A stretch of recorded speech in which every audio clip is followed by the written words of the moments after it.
Tonight, David Muir reporting. We take you inside two cases. A mother just 19 years old. She was trying to protect her daughter. She fought like hell. Another case into a beloved teacher, her whole future ahead of her. Mysterious cold cases. It gives you chills even today. Yes. What links both of those cases is the cutting-edge forensic technology inside this lab. It sounded like science fiction at the time. Can they be solved? You'll see it unfold right here as they unmask the killer in both cases. Catching the killers on tonight's 2020, The Codebreakers.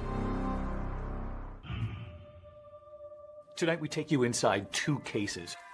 Two young women, both brutally murdered in their homes. The killers in each case evading police for decades. In one case, a mother just 19 years old, she was engaged to be married. Her fiance, who was about to marry her, adopt her daughter, he gets home and he immediately notices something is wrong. There's blood smeared on the stairway. The killer had attacked her in the bedroom. There was handprints of her trying to hold the door closed, and she just wasn't strong enough. Another case in Texas, a beloved teacher, her whole future ahead of her. Drove in to Memphis. She just started a new school. She was loving teaching her students. She was in a very good place. 911, what's your emergency? What's going on? She was murdered. What did your daughter do? She's been murdered! You remember walking in and what you discovered. I remember walking into the bathroom and seeing her body on the floor. She'd been handcuffed. That's correct. She had been handcuffed with her hands behind her back. There were about 36 different wounds on her body. She put up a fight. Of course, the question, who would want to kill each of these women? The mystery behind their murders would torment their loved ones for decades. They've got handprints, they've got footprints. Why are they not finding this person? It was like the talk of the town forever. And for the detectives who were working these cases, frustrating dead ends. There was also a suspicion, could it have been a member of law enforcement? Right, there was no forced entry, so our speculation was that it was somebody that she knew or somebody that presented a position of authority that could have garnered that trust to get inside the apartment. All of these questions lasted for years and years. Yes. Both of these brutal murders were cold cases for decades. And what links both of those cases all of these years later is the cutting-edge forensic technology inside this lab. Tonight you'll see it unfold right here as they unmask the killer in both cases.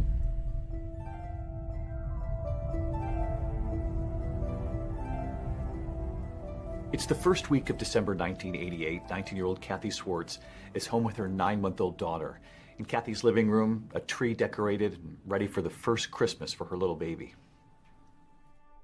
She was living with Mike Warner. They were, setting up their life, although he wasn't the father of the child. They were a couple and they were trying to make their way.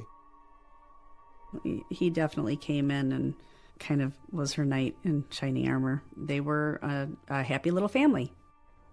Mike got up around 5:30 in the morning for his job. He gets home at 3:30 and he immediately notices something is wrong. Things were in disarray. Blood up the banister. And then in the bedroom was Kathy, very bloody, unclothed mostly. He would later describe it as like the walls were painted with blood. Mike is so distressed he immediately runs to a neighboring apartment because he can't bring himself to call the police. Mike does go back into the apartment to find her daughter. Kathy's baby, who's 9 months old, dressed in pants, a shirt. She has one sock on. Her diaper looks like it's been recently changed. She was standing up in the crib when Mike walked in. This is that baby left standing alone in that crib all those years ago. She's now 36 years old. How was your mother described to you? Beautiful, happy-go-lucky. She did love like AC/DC, Metallica. She was like a little rock and roll girl. And everybody tells me that I was like her whole world. So you were 16 years old when you read the police report. Mm-hmm. It was awful for somebody to do what they did to her, knowing I was in the crib right next door. I just couldn't believe that somebody could do that. So detectives had questioned at the time whether or not this suspect had changed the diaper. Yeah. When the police got there on scene, I was dry. I didn't have a dirty diaper on, and it was some hours I was alone. So one of the first things that investigators notice is that there doesn't seem to be any sign of forced entry, which again suggests that she knew the person who came in and killed her. She was very good about locking her doors. I would call her and I would say, hey, I'm going to come over. And I would go to her door. It was locked, and I would knock, and she would, who is it? And then she would let me in. We theorized that the assault started in the kitchen because in the kitchen there was passive blood drops on the floor. And then the smearing goes up the stairway to the upstairs bedroom. There are defensive wounds found on her hands. Her throat has been cut in multiple places. She's been strangled. She fought like hell. She was trying to protect her daughter, and she did. And the idea that this happened and you were just a couple of feet away. Yeah. Makes me mad that I wasn't old enough to help her. I'm 100% convinced she was trying to save her baby. Because I feel like she would have just ran outside and yelled, but I was upstairs. And she wasn't going to leave that apartment without me.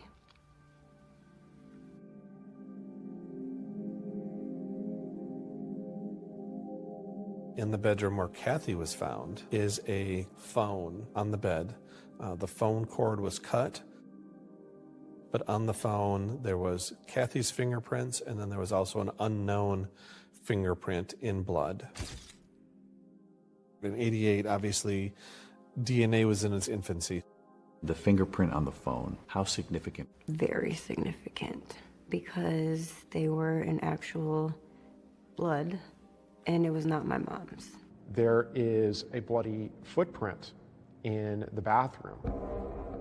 It looks like the suspect took a shower after the murder to try to maybe wipe the blood off, clean up.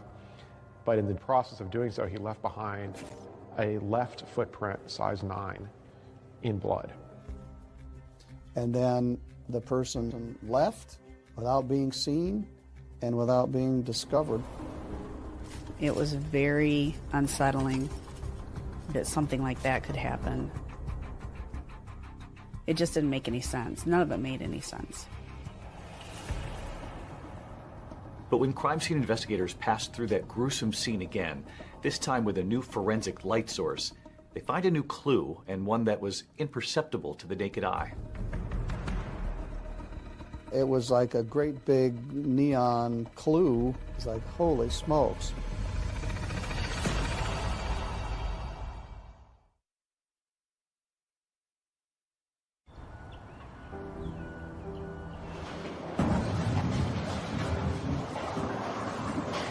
South Lanes is a bowling alley in Three Rivers, Michigan. It's the social epicenter of this small town where Kathy Schwarz's father ran the pro shop. After her brutal murder back in 1988, it also became a place that connected Kathy's daughter, Courtney, to her mother. I grew up in the bowling alley. I spent a lot of time there. I was raised by my grandparents. They tried to fill the void as much as they could. What were you told about your mother's absence when you were a little girl? About first grade, they had told me that a bad man had hurt my mom and she was up in heaven. And when it would thunderstorm, they would tell me that that was my mom up in heaven bowling a strike. So it was pretty cool watching the thunderstorms as I was little, because I'm like, oh, she must be bowling pretty good today. Your mother's best friend, Jennifer, has told you a lot about your mom. Yes, she has. Kathy and I were very good friends. I've known her since grade school, so we've been friends a long time. Kathy was like somebody you could count on. She was a good listener, always there for you, just a, good person. Childhood friends Kathy and Jennifer both found themselves pregnant as teenagers and formed an unbreakable bond. They would talk on the phone several times a day until December 2nd, when Jennifer couldn't get a hold of her best friend. A police officer came to my apartment, and he asked me to go to the station. I remember him asking me questions, do you know anybody that would want to hurt Kathy? Along those lines. And I finally just was like, what's going on? Is Kathy okay? And he told me, and I don't even remember.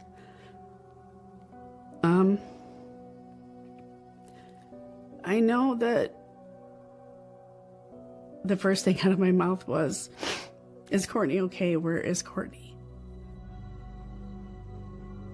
I do remember pictures of our first Christmas tree, and she had presents under there for me, but she never got to give them to me. We can see it's the pain you still carry with you. They were a young family just starting out. Kathy and Mike Warner had only been engaged about 3 weeks before her brutal death. And since he was the one who found her body, of course, police would have a lot of questions for him. When the police initially interviewed him, he had this kind of flat affect to his voice. He didn't seem to be all that upset that she was dead. He didn't get emotional, and that seemed very suspicious to police. I can't imagine, walking into that scene and what that does to somebody. There was polygraph examinations that were done with. We were able to verify that he was at work in Sturgis all day long, and there was no way he could have came back to Three Rivers to do it. I had no doubt in my mind that he didn't have anything to do with this. And I knew it in my heart. No, he loved her. She and Courtney were his world. I go by Judge Jeffrey Middleton now, but at the time of this, I was Chief Assistant Prosecuting Attorney. We would have maybe one homicide a year, not a young woman killed alone in her apartment during broad daylight. At that point, they were leaving no stone unturned. So the police department actually rented the apartment for a month after the crime, just so that we could return and continue to look for clues and process. This is one of the first cases where they deployed alternative light sources. They went into the crime scene with a black light.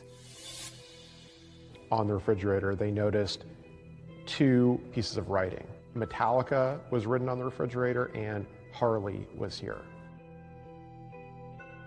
These were inexplicable writings that apparently had been erased. And we found that someone had written on her body, probably in magic marker, on the inside of her thigh, and said, "I was here," with an arrow pointing up toward her groin.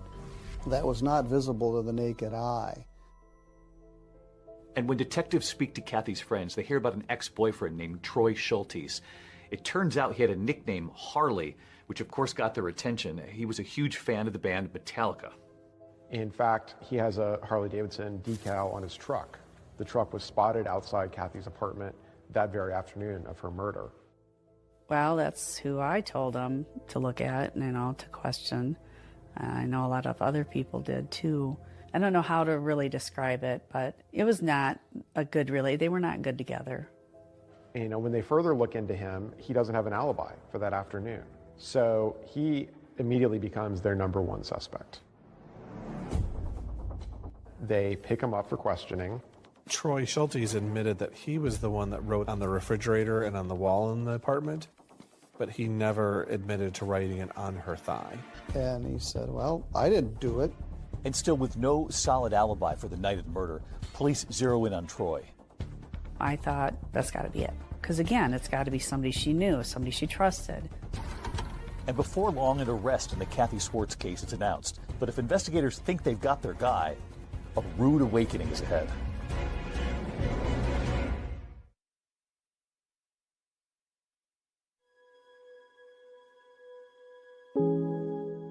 Kathy Schwarz's daughter, Courtney, the baby left standing in her crib after her mother was brutally murdered, is a mother herself now. Why are you breaking everything? And she and her 4 children have stayed in Three Rivers, Michigan, finding comfort in a mother that she lost when she was just a baby. I do bring the kids out here for like holidays, her birthday, but I also do come out here a lot by myself too. Back in 1988, police believed they found the perpetrator who brutally murdered Courtney's mother, the man whose nickname was scrawled across her refrigerator, her ex-boyfriend, Troy Schultes. You know, you look at that and you think, well, that's somebody leaving a calling card behind that they were there. Without any kind of solid alibi and now under a cloud of suspicion, Troy is arrested, he's charged, and he pleads not guilty. We had the fingerprints, but we also had a sample of blood that was left behind. We believe because Kathy fought back that whoever the killer was had sustained an injury, and Troy's blood type did not match. They take fingerprints and footprints from him, and those prints also do not match. So the charges were dismissed. As it turns out, he was wrongfully arrested and wrongfully charged. So with the investigation now back at square one, the Three Rivers Police Department, they refocus on matching the fingerprint and the footprint found at the crime scene to the killer. We had fingerprinted and footprinted so many individuals that had been living in Three Rivers at that time, and none of them were a match. I thought we would solve this quickly. So the first month passed, we didn't know, 3 months passed, a year passed, and it wasn't solved. Police even looked at similar crimes that had taken place elsewhere in the area. They took fingerprints, footprints. There was no match. And the case got colder and colder. And as DNA technology improves, law enforcement, they continue to work the case. We fast forward to 2012. We're going over the evidence again. The fingerprint that they had found on the phone was in the suspect's blood, and it was still in viable condition to obtain a DNA profile from that. And we enter it into CODIS, and we think that's going to give us a hit. And of course, it doesn't. As the years continue to pass, the mystery and the collateral damage for this whole community only grew. The town was haunted by this. Did you feel the eyes of the town on you as you were growing up? Yes. And I was the baby, so like everybody wanted to take care of the baby, and you know, like it's still that way. When you don't have answers, you just have questions all the time. But it definitely changed me. It really changed me. I slept with a machete under my mattress for years. So every December 2nd represents another year without justice for Courtney and her grandparents. Today, the family is together remembering Kathy on the anniversary of her death. It's hard. Real hard. I felt a certain point that I wasn't sure that they would ever find out. Probably right there, before she died. It's been 25 years, but remembering hasn't gotten any easier for David Schwarz. I think, yeah, probably the worst thing for me is the why. Why? Why did it have to happen like something like that?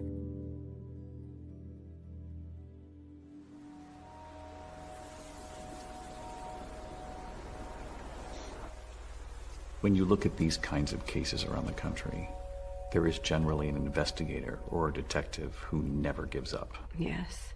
And in this case, it was Jeffrey Middleton. Yes. He is a great guy. What was it, do you think, that kept him going on this case for so long? He was young, just starting out, and this was really the only cold case in our town. I spent more time on this case than any other case in my entire career. Sometimes in later years, I would pretend I was on vacation and lock myself in the library and just go through this file. As Courtney got older, she would call me sometimes and ask if I knew anything, and I never had any answers. Police have DNA, fingerprints, and a lot of physical evidence. What they don't have is the person who murdered a 19-year-old Three Rivers woman in 1988. Here's a lot of the evidence right from property. Eventually, the Three Rivers Police Department decided to partner with the Michigan State Police. They're convinced that with advances in DNA testing technology, that the Kathy Schwarz case can finally be solved. In Kathy's case, we had DNA that was in CODIS, and we had not gotten a match. We'd exhausted, the fingerprints, and these things which normally get us a hit did not. So I honestly felt like the genetic genealogy was our only chance for solving this case. And then 3 years ago, Othram, a forensics lab in Texas, now enters the picture. Promising something everyone close to the Kathy Schwarz case has waited decades for: answers. Othram uses DNA technology to help identify victims and perpetrators when law enforcement cannot. They knew that it was an unknown male contributor to that DNA, but they didn't know who it was. But all these years later, they said, well, look at this and see if there's something you can do with it. And you were convinced you could? We were absolutely certain that we could help the Michigan State Police work this case. They said, we'll get you a lead back. We're not going to guarantee that it's the lead, but we'll get you a lead. They had over 1,000 suspects. All of a sudden, it's narrowed down to 4. It was our breakthrough.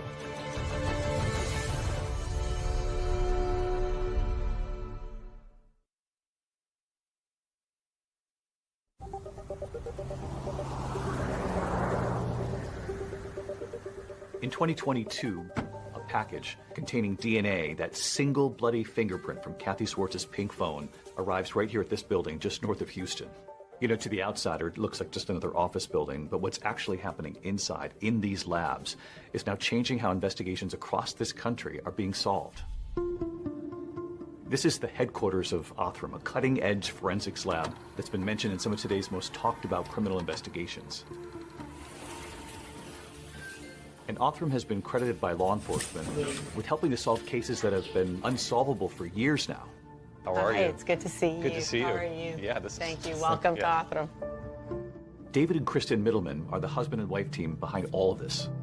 Everything you see on our right side will be forensic. Everything you see on the left side will be research. Not every case is suitable for DNA testing right now. Burnt remains, exploded remains, really difficult mixtures. But we hope that one day we live in a world where every case can be suitable for DNA testing. So you'll hold on to remains for a while and keep trying. We don't give up ever. The Middleman's partnership, both in work and in life, actually began over a few blind mice. It's the year 2000. You've just started your PhD at Baylor. You're doing a study on mice?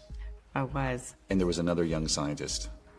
David, yep. So our projects collided, and he actually cured my blind mice. So I thought, wow, if this guy can do that, I think I'll marry him. David Middleman had worked in biomedical research for years before realizing that law enforcement was relying on a limited form of DNA testing. He knew that better technology was available, but said it just wasn't being widely used out there. It sounded like science fiction at the time. This way you could take decades-old DNA, put it into a genealogy database, build a family tree for your suspect, and then that takes you right to his door.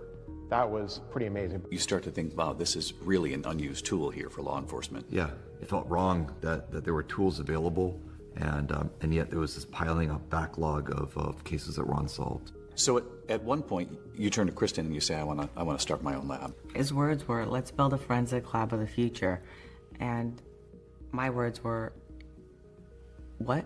Who's going to give you evidence? You thought from the very beginning, who's going to trust us with this? 100%. I said, I don't think people will come. And he said, well, I'm going to build it and we're going to see. Within a year, he was solving cases almost every week. And the more cold cases they closed, the more publicity they got. and police departments around the world started sending them cases. It's just grown exponentially. In terms of publicly announced solves, Othram is #1 in the world. That includes homicides, rapes, unidentified bodies that they've been able to give names to. And Othram's reputation now for cracking these cold cases using DNA evidence and forensic genetic genealogy is what actually led Michigan detectives to send that 30-year-old DNA to this lab.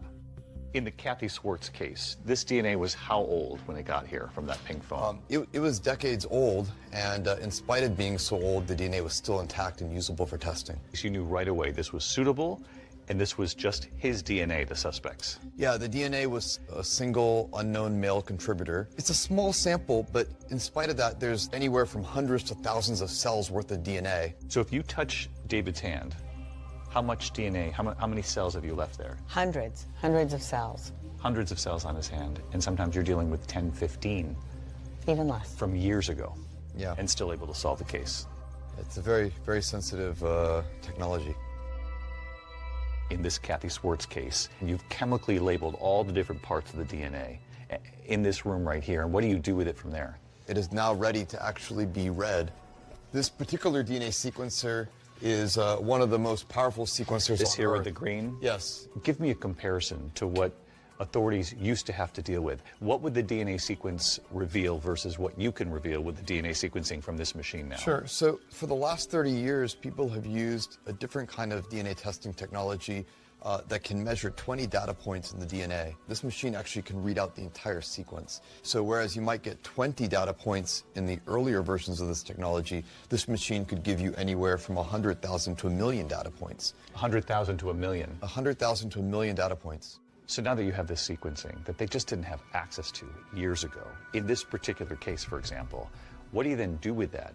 So with the data file that comes out that might have 100,000 to 1 million DNA markers, you can do a lot more, including genetic genealogy and that search for distant relatives. You're taking what in many cases is a very old DNA sample from these cold cases. You're expanding the DNA sequence, but you're also able to take that information now and put it up against vast public data now, because families and relatives and third cousins and fourth cousins have put all of this information out there, and it would seem that this might unlock cold cases everywhere. Correct. At that point, Othram's in-house genealogy team takes over to build a family tree for the suspected killer of Kathy Schwarz. These types of crimes going unsolved have a ripple effect across society, not just the victim and the family not having answers, but the law enforcement that worked the case for decades, consumed by a case they can't solve. Finding those investigators and then gaining their trust is what Othram says has been critical to their success in helping to crack these cases. In those early years, you have no background in law enforcement. Are you essentially making cold calls to police stations? I spent my time almost exclusively talking to law enforcement. You live in Texas, and you know if you want to land a case in Texas, you got to get to the Texas Rangers. But how did you convince them that we've got a tool here? Well, the one that I've done the most work with is Ranger Brandon Bess. Brandon Bess is almost out of central casting for a Texas Ranger. He's this imposing man with his white hat. When David Middleman founded Othram, nobody had heard of them. And when Bess visited in 2019, he was really kind of taken aback. David walks in this room, and it's to speak to David's confidence in that he's wearing a t-shirt that's about 2 sizes too small. He's wearing jeans that have holes in them.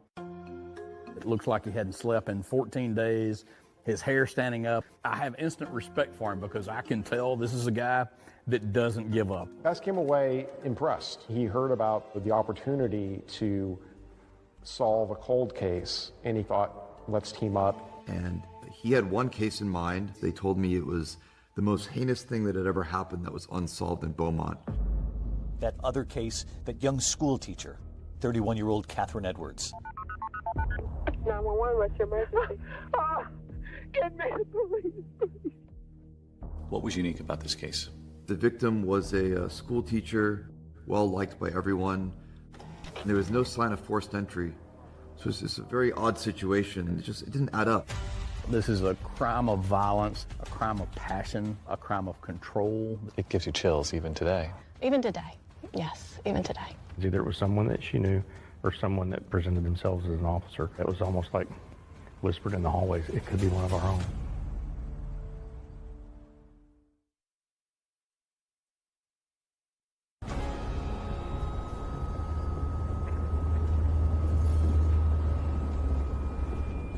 So on January 14th, 1995, the Beaumont Police Department gets a 911 call from a man at a townhouse in West Beaumont. Oh, Jesus! 911, what's your emergency? Get me the police, please. He had found his daughter in the second floor bathroom, slumped over the tub. Okay, ma'am, what's going on there? Our daughter has been murdered. Okay, what happened, ma'am? We came over here and found her. She's handcuffed. She's been tortured. Please send someone. We're sending someone. Don't hang up, okay? Okay, is there anyone else in the house? My husband is here with me. Okay. We found her. That woman was Katherine Edwards, and she's a teacher at a local elementary school. She was supposed to have plans with her sister and family for lunch. When she didn't respond by phone call, they went by her house and found that her car was still there.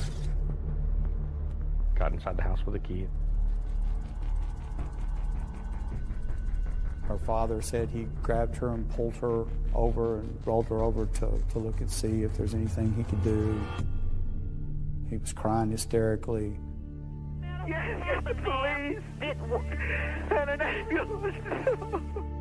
To listen to the emotion in those calls, you know, just gut-wrenching. In my 30-plus years, I'd never heard anything like it. Dad covers her with a towel. Police show up. There's one officer by the name of Carmen Brown. She shows up first, and she secures the crime scene. And that officer, Carmen Brown Apple, says the memory of her entering Katherine Edwards' townhouse has played over and over again in her mind for decades.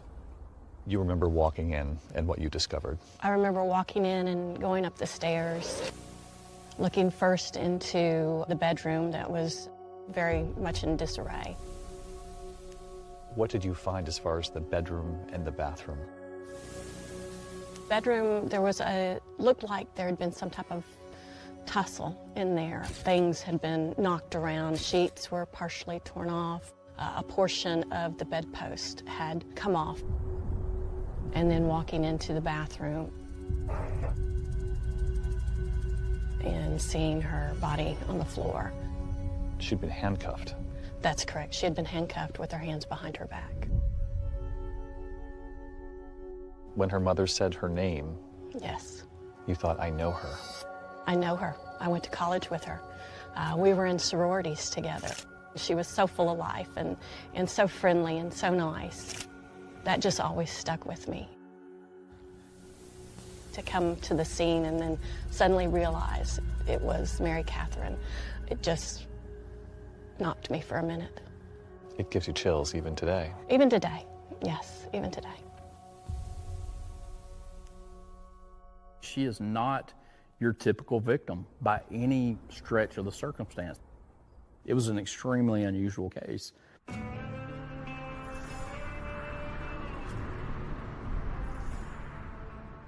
Katherine and her twin sister Allison grew up in Beaumont. They're part of a close-knit Presbyterian family. They both attended Forest Park High School and then Lamar University, which is in Beaumont. And they both became school teachers at the Beaumont Independent School District. Katherine and her sister were extremely close. When you talk about Mary Katherine and talk about Allison and look at them, I mean, they are identical twins. You can't tell them apart. They both had students come up to each other in the grocery store thinking they were the other twin. Investigators learned that her sister Allison was likely the last person, aside from the killer obviously, to see Katherine alive. Allison would tell detectives that her twin sister arrived at her house after work to pick up her beloved beagle, Maggie.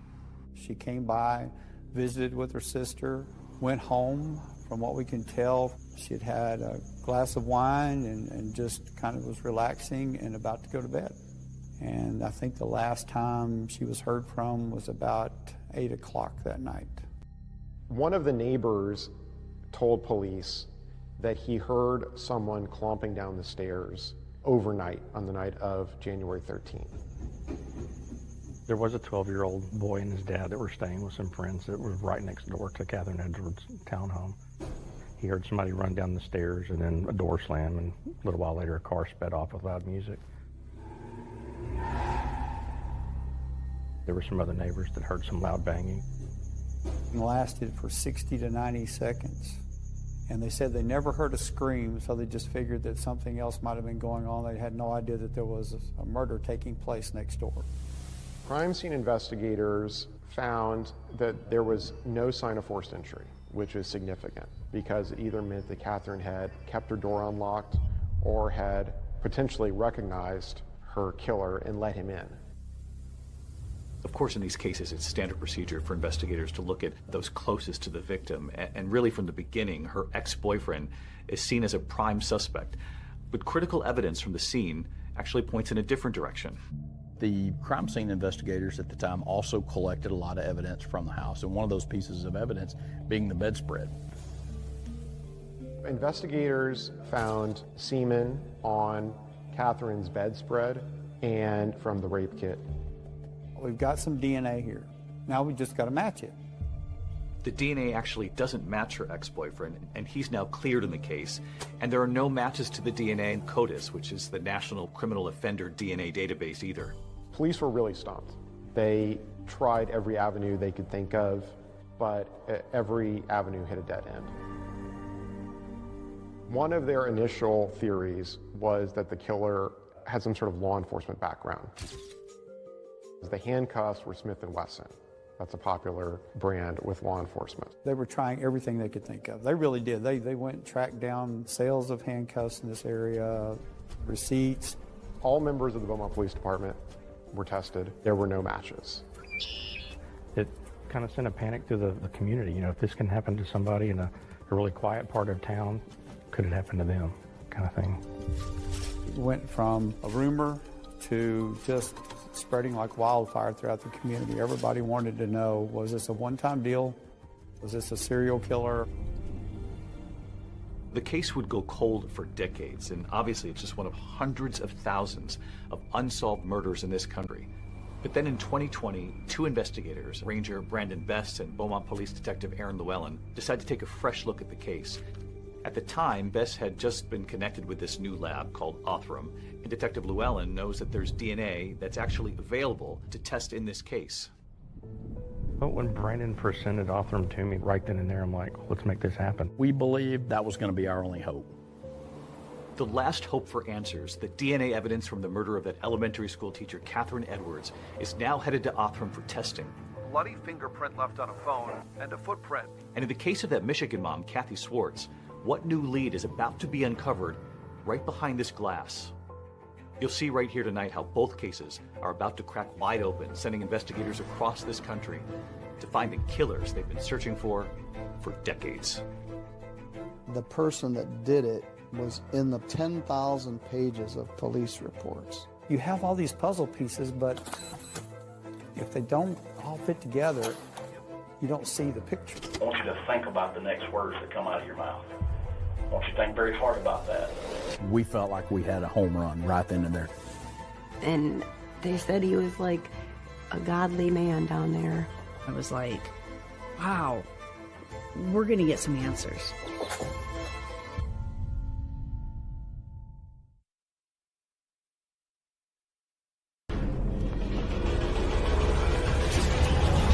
Tonight, two horrible murders. I just felt awful. And now a survivor who lived to tell. I was just like, I can't tell him. I'll never tell anybody what happened. What did your daughter do? She's been murdered! It gives you chills even today. Even today. That someone had written on her body, on the inside of her thigh, and said, I was here. But only one way to solve them after years of going cold.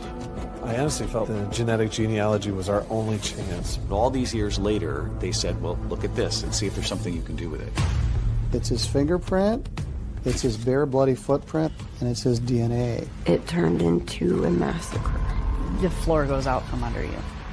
It was, I'm like, no way, this cannot be happening. He said, your sister's dead, your sister's dead. There's two people that know that story. You're one of them, and she's the other. And she can't talk. Without the DNA, the story doesn't matter. That the two of them were able to go back and look at that evidence. Yes. From when you were a 9-month-old baby. Yes. In the crib, just a few feet from your mother. And there was a moment like, oh, this is our guy. For some families, you are the last hope.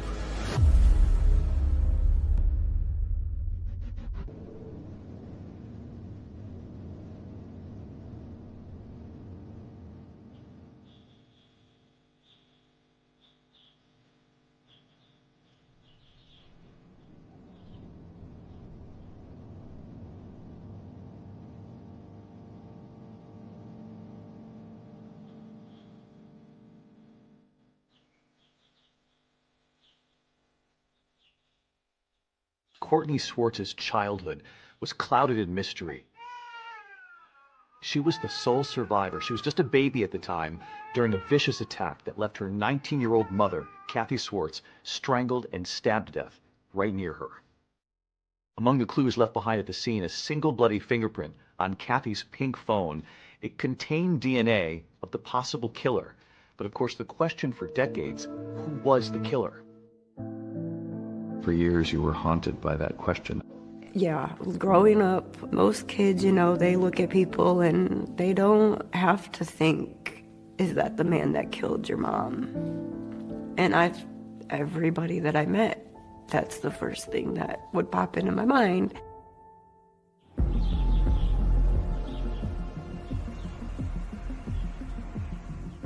This is the original file from 1988.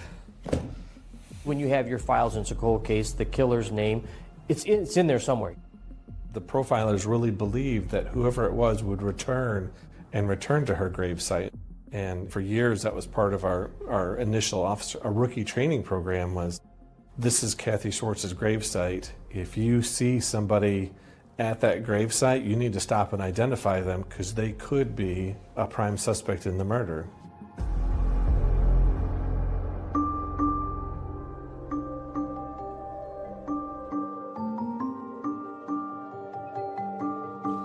More than 1,000 miles from Three Rivers, Michigan, we're right here on the Neches River in Beaumont, Texas, where another family, heartbroken for decades, the community wondering, do they too have a killer in their midst? After the brutal murder of a young elementary school teacher, Katherine Edwards. She was just 31. And detectives here wondering, would they ever have the tools to solve this case? You know that every day that you don't solve that crime is a day that you're not going to be able to bring that perpetrator justice. This certainly is a scene that has always stayed with me. And you retired, and when you left the force, at that point it had not been solved. That's correct. Every now and then someone would dust off the case file and start looking at it with fresh eyes, and I always thought maybe this time something will spark and we'll catch whoever did this. It would turn out that spark, the one that would finally reignite the whole investigation into the murder of Katherine Edwards, was actually coming, thanks to a major leap forward in forensic technology.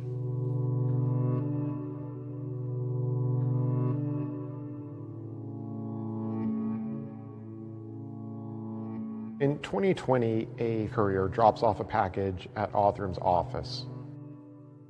And inside are a sample of the bedspread from Katherine Edwards' apartment, a vial of DNA taken from the posthumous rape kit. Othram technicians take a look and they build a genetic profile of their suspect.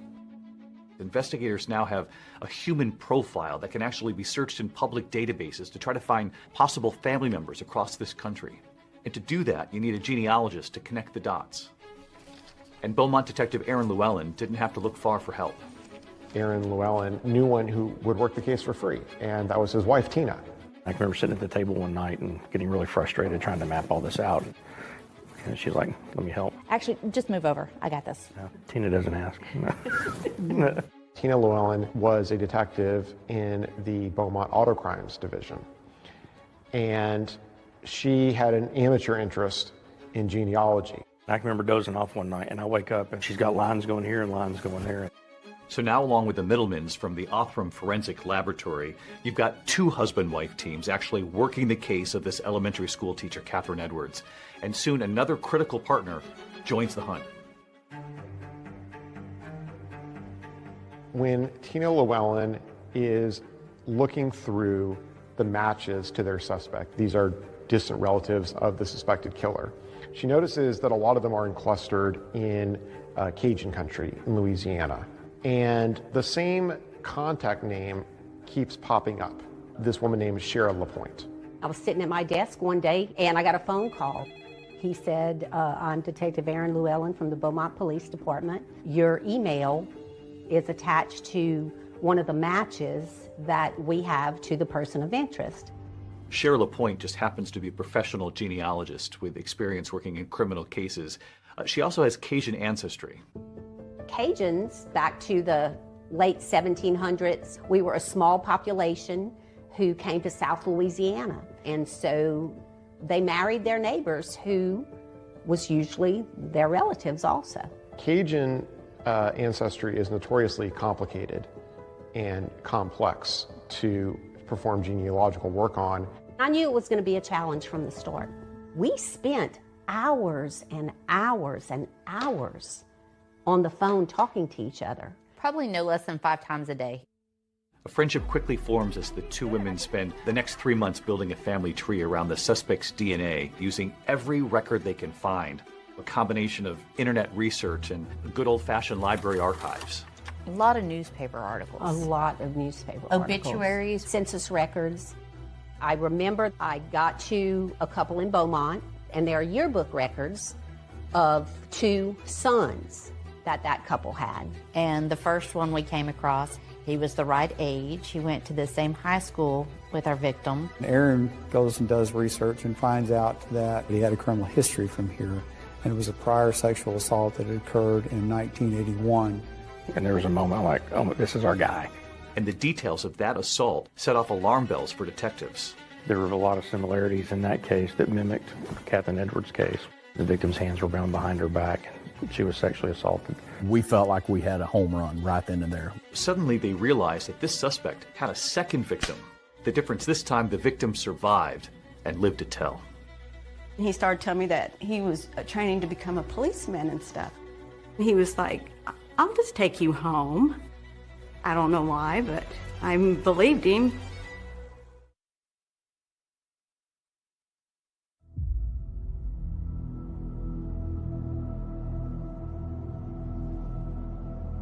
So all these years later, investigators in the Katherine Edwards case, the school teacher who was brutally murdered, now think there might have been a second victim of the suspect who is still alive, Paula Bledsoe Ramsey. I was 19. There was a new country western bar that opened up. I really didn't want to go that night, but I'd promised the other girls that I would go. I decided I wanted to leave. I was done. I wanted to get home. The parking lot was mud, and my car was stuck in the mud. I just thought, I'll just walk to the gas station and call my mom. She says a man offered her a ride home. He said his brother's name, and then he said where he went to high school, and then he said, do you go to Forest Park? And I was like, yeah. And then he started telling me that he was training to become a policeman and stuff. And so then he was like, I'll just take you home. And I don't know why, but, you know, I believed him. She realized very quickly that that man wasn't driving in the direction of her home. He started off being very nice. Next thing I know, we're at this field. And then his whole demeanor changed.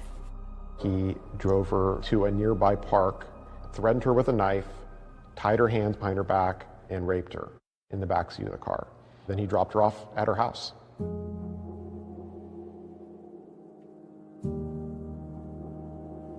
I just felt awful and shameful, and I was just like, I can't tell him. I'll never tell anybody what happened. I don't know. I was kind of like, I don't know if anybody would believe me. You know, is it my fault? Was it my fault?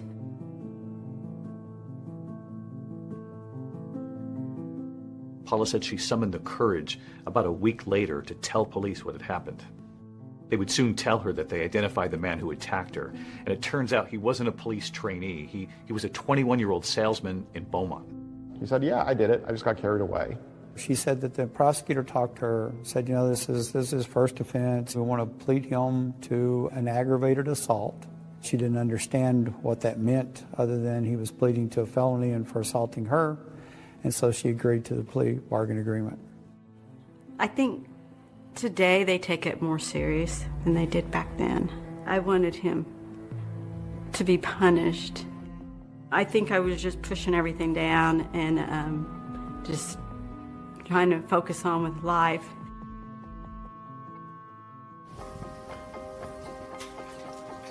Hey, good. How are you? Ranger Bess? Brandon. Yes, Good sir. to see you. Pleasure. Yes, sir. So when you looked at what had happened in 1981 with this sexual assault, you thought there's a lot here that seems awfully close to the Katherine Edwards case. I did. It turns out that the man who pleaded guilty in that 1981 case is a man by the name of Clayton Foreman. Now, this is the same name that turned up in Tina and Shara's genealogy hunt. He was one of two brothers from the family tree that they actually put together. And you might be wondering why his name never surfaced before. You have to remember that this case was back in 1981, and DNA collection wasn't even a thing by law enforcement. It was still a decade away. This is how he eluded detectives at the time. He essentially got away scot-free. As investigators get closer to solving this mystery, they begin to learn more about Clayton Foreman's background. And in a twist in this case, one of the things they learned is that Clayton Foreman, the suspect, actually went to the same school as Katherine Edwards, the woman who was killed. In fact, they probably walked down the same hallways here at school. And there was something else. Katherine Edwards was actually friends with the suspect's first wife. In fact, Katherine Edwards was a bridesmaid at their wedding. Investigators figure out that Clayton Foreman is working in a suburb of Columbus, Ohio, and he's working as a rideshare driver. We've got a suspect. Now we've got to make sure that's the right guy. So they go, they pull the trash can, they get some plastic silverware from takeout and some other things from the trash can. So you tell the FBI what you found, and they gather some trash at the suspect's home in Ohio. Correct. They shipped that down here to me, and then once I went through it, I coordinated with our lab here in Texas to see what items would be best to test, and they compared it to the evidence that we had. And we got the call. This is our guy. This is a match. Of course, we're chomping at the bit to get there to Ohio.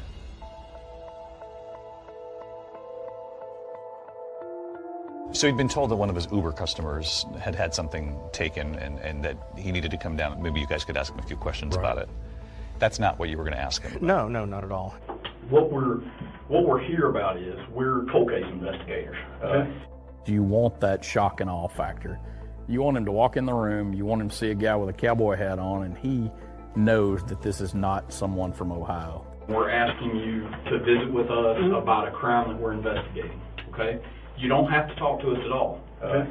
He thought we were there just following up on an old case, like, hey, these guys, they don't have anything. They're just asking me all these questions in case they do one day. I don't think he had any idea that we had his DNA. So the crime that we're looking at is the murder of Mary Katherine Edwards. She was murdered in 1995. She and her sister, Allison, were actually in your wedding. Right. And 1982.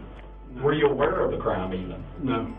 You didn't know that Katherine Edwards was murdered? No, sir. Did not. Wedding night only would have been the only time you seen her? Probably so. Okay.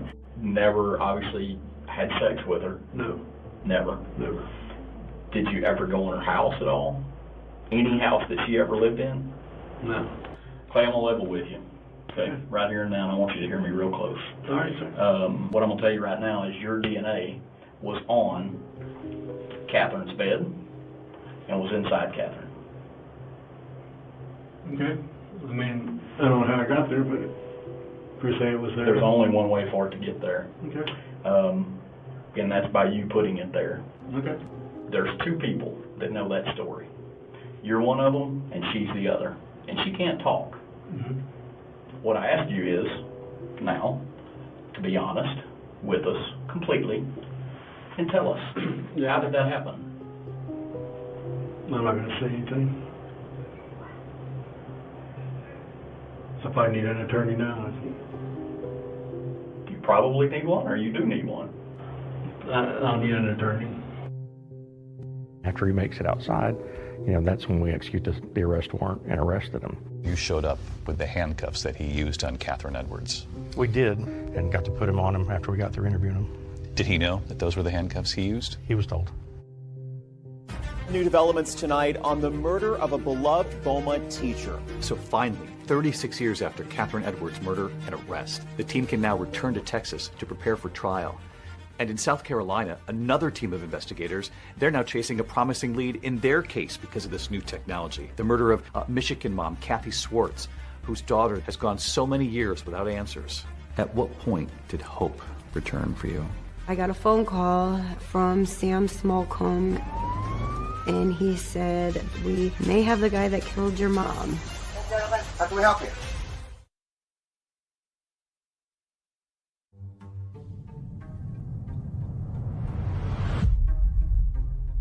Investigators working the cold case murder of Kathy Schwarz, the young Michigan mother who was murdered, her baby right nearby.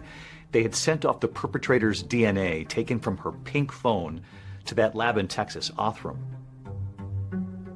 So after 3 decades with no arrests in this case, Othram actually uses their cutting-edge technology to build a comprehensive DNA sequence of who the perpetrator is.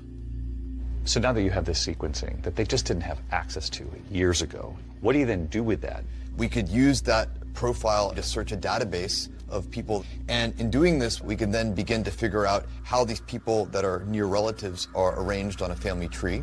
And if we can do that, then we can begin to ask where the person that we're looking to identify might fit on the tree.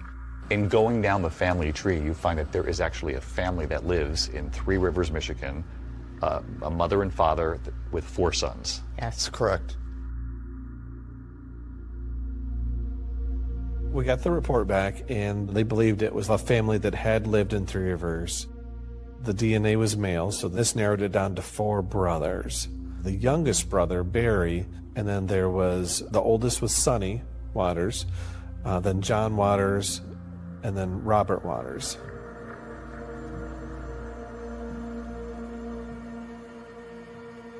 We were very excited because now we have leads to run off from.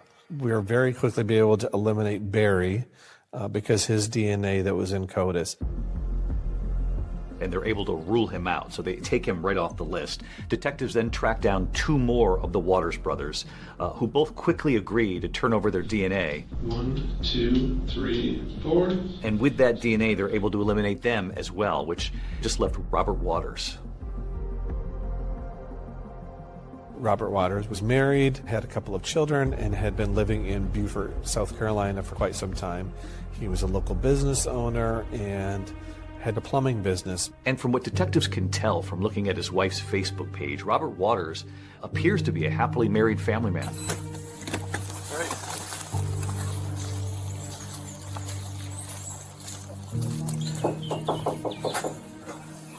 Hey, how you doing? Good morning. Hey, Robert. Good morning. How you doing? Good. How are you? How can we help you? I'm Sam Smallcombe from Three Rivers PD. This is Todd Peters from Michigan State Police. Nice to meet you. Nice to meet you, too. Can we talk for just a couple of minutes? Sure. That inconvenience All right. too much? Sure. He seemed like the guy next door that would mow your lawn for you if you were going to be out of town for a week.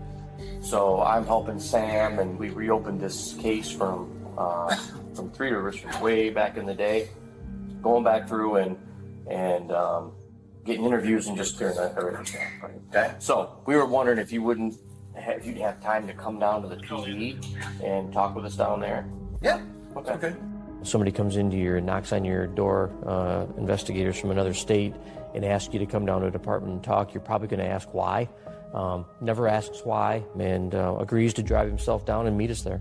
So we'll just expect you in a couple minutes, and we'll meet you down. That's fine. All right. Thank you, sir. After initially not showing at the police station, detectives call Waters. He's informed that they have a warrant for his prints and his DNA, and later that day he actually comes in. But what I'm probably going to do is do the 3 and... We had to just focus on getting the fingerprints and the DNA. Yeah, don't have a seat.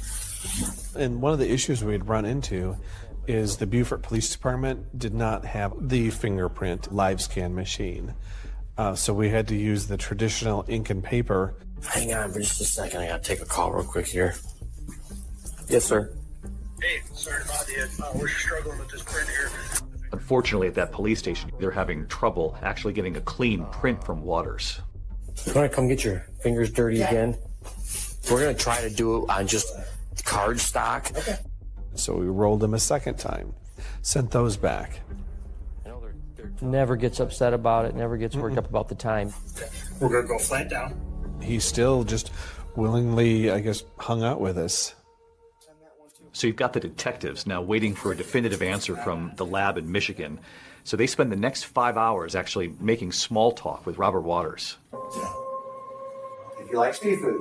Yep, I do. You will like that place. We talked about our families, his family, plumbing and remodeling houses. You would never guess by looking at that guy that he was concerned about why he was there or the outcome of it. All right. Okay, I just wanted to tell you, we did submit the print that we took from you earlier. It did match to the one at the crime scene. So at this time, you are under arrest for the murder of Kathy Schwarz. Okay? Okay. It really surprised me. He did not really react. I feel like he knew when we showed up that morning that the game was up. Do you remember when you learned that the prints were a match? There was just so many emotions and everything going on that I was just overwhelmed and so excited because finally they had him. So after decades, you have your answer. Yes. 53-year-old Robert Waters, a former Three Rivers resident, now a plumber, husband, father, and accused killer. I didn't recognize his name. Didn't sound familiar to me at all. But investigators always believed that Kathy Schwarz must have known her killer in some way. You'll remember there was no forced entry. And they finally discover the connection when they go back to speak to Kathy's one-time fiancé, Mike Warner. Well, let me ask you the obvious question. What about Rob Waters? He came there one time. He came there one time? One time. Okay. Do you remember, was that close to December? That was... I think so. He knew Robbie Waters had visited the apartment about a month before the murder. We hadn't seen him since grade school. Yeah. Okay, so he just somehow figured out that you guys were living in Riverside. Showed up. And showed up that one time. Yeah. I honestly think she knew him then, obviously, because he was friends with Mike. And he was in town and tried to come see my mom, and she wasn't having it. He's waiting to be extradited to St. Joseph County. It really was, wow, we're going to get some answers. We're going to find some things out. But before his day in court could actually come, the suspect, Robert Waters, does something that shocks everyone. No way. This cannot be happening.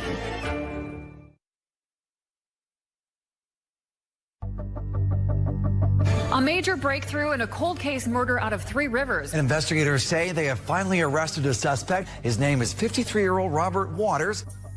Those two tight? No. The plans were already in place. He had waived extradition, so he knew that he's going to be brought back to Michigan. They go down to South Carolina, and they discover that this man had been living a full life. Yeah. Married, children, a job. A good job. A good life. And they said he was like a godly man down there. To that you say? No. They don't know the real man. But after evading law enforcement for decades, Robert Waters never makes it back to Michigan. At like 6:30 in the morning, I received a call from an investigator from Beaufort, and she had explained that she had just come from the jail and that Robert Waters had hung himself in his cell. No way. This cannot be happening. Again, like a disbelief, why? How could this happen? Yeah, he had some material that they'd given him in the jail, and it was some devotionals, and the parts that he had ripped out talked about forgiveness and asking for forgiveness. To me, it says that you're guilty. I mean, no one is going to do that in that situation if they're innocent. You feel robbed that you did not get the opportunity to see him face to face? Yes. I just wanted him to feel my presence in the room. What would you have said to him in court? I don't think I would have said anything. I just think I would have walked in, and my presence is enough words for him. He would have seen that baby. Yeah. That he left there in that crib all the And probably my mom, because I look like her, they say. He's a coward. To take her away from all of us in the manner that he did, and then he got to go live his life. You're not going to give us any answers. I mean, he's just a coward. But remember, there are 2 cases here that have been unlocked by this new technology. And back in Beaumont, Texas, Katherine Edwards' loved ones are determined to see the suspect in that case, Clayton Foreman, the man charged with murdering her, face a jury. Clayton Foreman goes on trial in March of 2024 in Beaumont. He is charged with capital murder. Clayton Bernard Foreman, how do you plead to the indictment, guilty or not guilty? Not guilty. There were family there, there were friends there, there were former students of Katherine's that were there to see that justice was going to be served. Prosecutors begin by playing that 911 call Katherine's parents made for the jury. Police, please. What's going on? I found my daughter murdered. That 911 tape was very impactful to start the trial off with. That really gets you involved and to know that something horrible happened. You know, Katherine's parents did not live to see the man accused of killing their daughter arrested. So this is left now to the twin sister, Allison, to tell jurors about her sister. Are you related to Mary Katherine Edwards? Yes, she was my twin sister. Allison is now 60 years old, and she offered really powerful testimony about growing up with Katherine. She just was always very nurturing and loving to people, and if anyone had a problem, they would come to her, and she would talk to strangers and make friends with people and compliment people, and just was an amazing person. Allison recalls the afternoon where her sister's body was discovered. Katherine just never showed up to this lunch. So eventually her father, Lum, agreed to go check on her. And my dad answered the phone, and he was frantic, and he said, "Your sister's dead, your sister's dead." And it was just heartbreaking to see. I mean, her twin, identical twin, is what she would have looked like today if she was alive, and there she is up on the stand testifying. And the emotion and the love and the hurt, all of it came out and was so impactful with the jury. Allison said when Katherine died, she thought her parents died a little bit that day too. It was horrible. They were never the same. But we decided as a family after that happened that we were gonna not let what happened to kill us too, and that we were gonna live to honor her, and that's what we always did after that. In a heart-crushing moment, Allison shares with the jury how she honored her sister after her death. 4 years later, I had a daughter, and her name is Katherine. Katherine Ann, after my sister. And she never got to know her. My oldest was 9 months old, and she was her godmother, and she never got to know her either. You can know the case inside out, but until you see somebody testify and see the raw emotion that's going on, that was raw emotion that they relived on the stand. Excuse me, thank you. The prosecution's next witness is about to detail the surprising connection between Katherine Edwards and Clayton Foreman. And you got married to a person by the name of Clayton Foreman. Yes. What she's about to tell the jury about his reaction to Katherine's death. It dumbfounded me.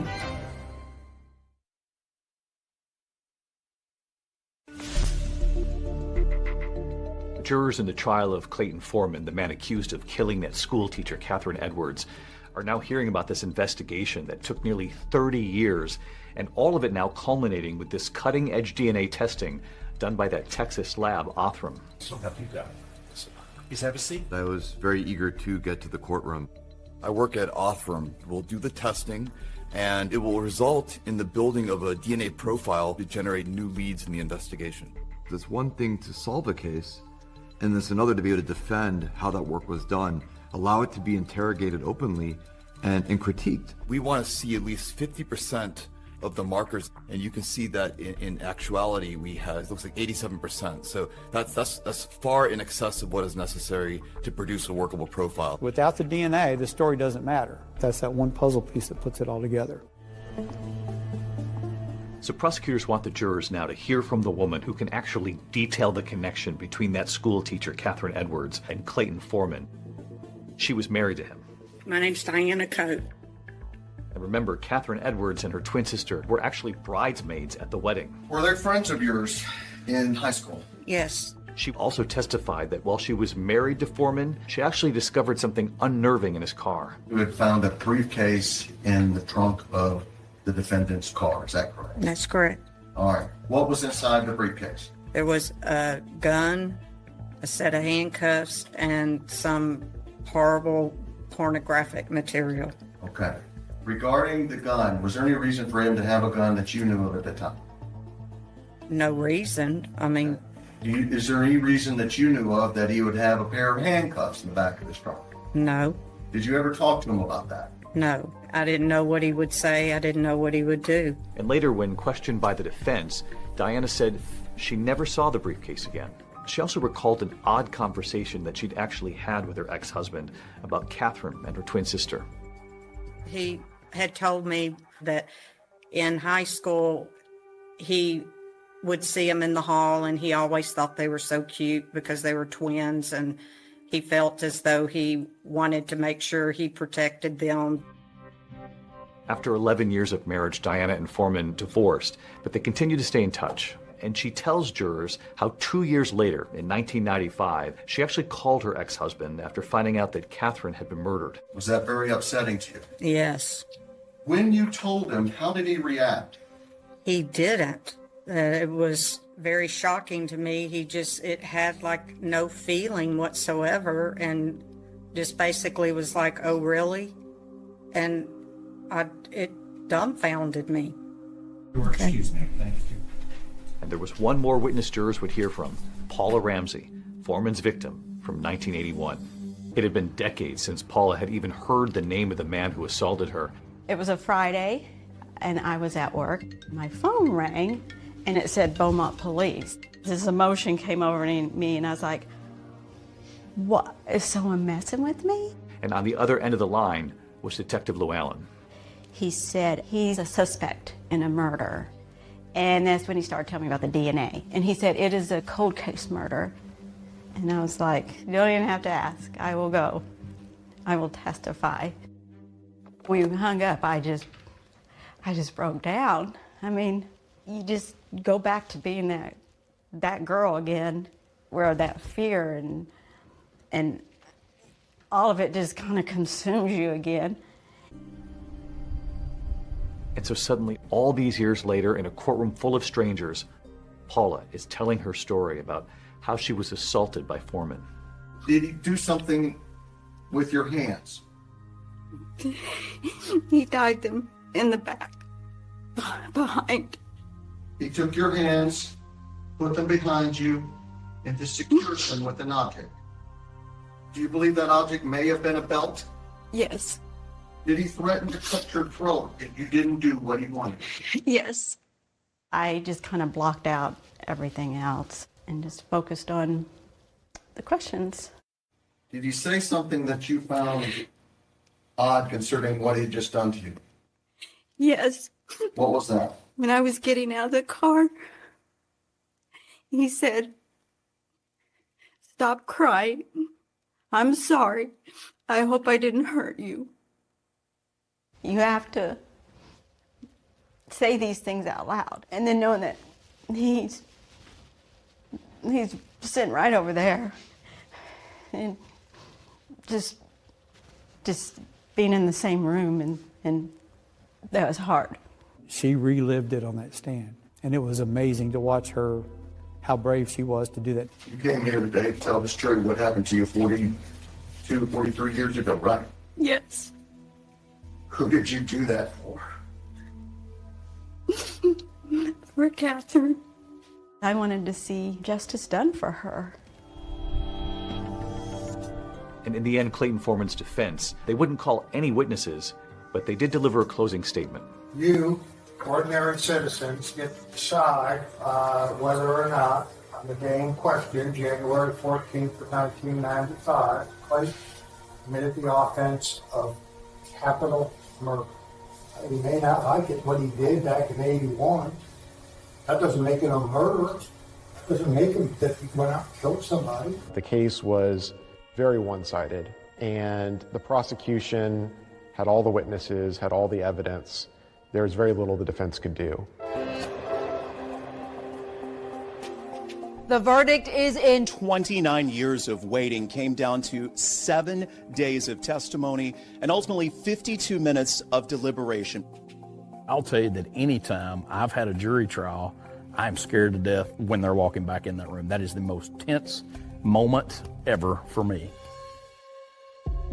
We, the jury, find the defendant guilty of the offense of capital murder. It took police nearly 30 years to bring Clayton Foreman to trial for the murder of Katherine Edwards. It took the jury less than an hour to convict him. It was very fast. He was sentenced to life in prison. It was just really, I was thankful that I did it. Thankful that it did help. It did help putting him away. It was an extraordinary thing to have closure in that courtroom for that young school teacher. And that other case, the mother who was brutally murdered, her baby, just a few feet away. Now, she's about to meet the couple who unlocked this case.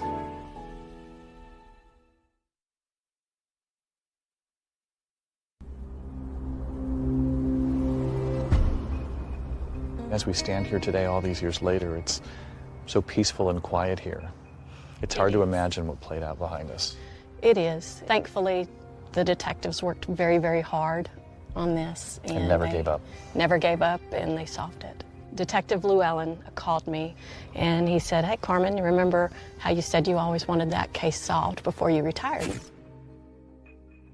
Well, I know you've retired, but I think we got him, and he did. I can see the satisfaction on your face. Justice after all these years. After all these years, absolutely. Justice, finally, for that elementary school teacher, Katherine Edwards. And in the second case, justice as well for Kathy Schwarz's daughter, Courtney. Hi, Courtney. Hello. Hi. So these are the two who helped solve the case. Hello, Kristen.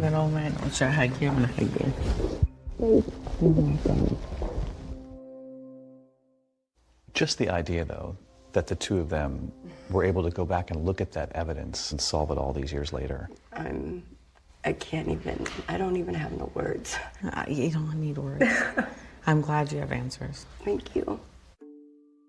It's unbelievable just in my career to see, like when I started in '97 to where we're at today. You have these cases that are literally going nowhere. You give them this DNA sample and the next thing you know who your suspect is.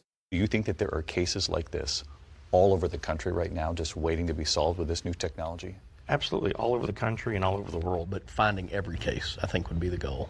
Every one. Every sexual assault, every homicide, every one of them. We need to find those cases and we need to get them submitted and worked. And that means answers, finally, for thousands of families. Sure, absolutely. There are tens of thousands of little tubes of DNA in crime labs across this country, and all of them have answers. I think we're going to live in a world in this lifetime where there are no unidentified victims, victims that are named voiceless, where perpetrators are caught the first time they commit a crime. For some families, you are the last hope. For many. Yeah. I don't believe in closure when you've gone through something as horrible as one of these violent crimes, but I do believe that truth allows you to turn the page. I have been living with this for 36 years, and these people, they took their time they solve this case with DNA so I can close this book and open up my own book with my own kids. And there's no words for that. And we should know that lab, those DNA decoders, Kristen and David Middleman, Othram, they recently announced their 455th DNA match. Deborah, they are solving these cases. And how incredible, David. Katherine Edwards' killer, Clayton Foreman, will be eligible for parole in 30 years. He'll be in his 90s. He's appealing his conviction.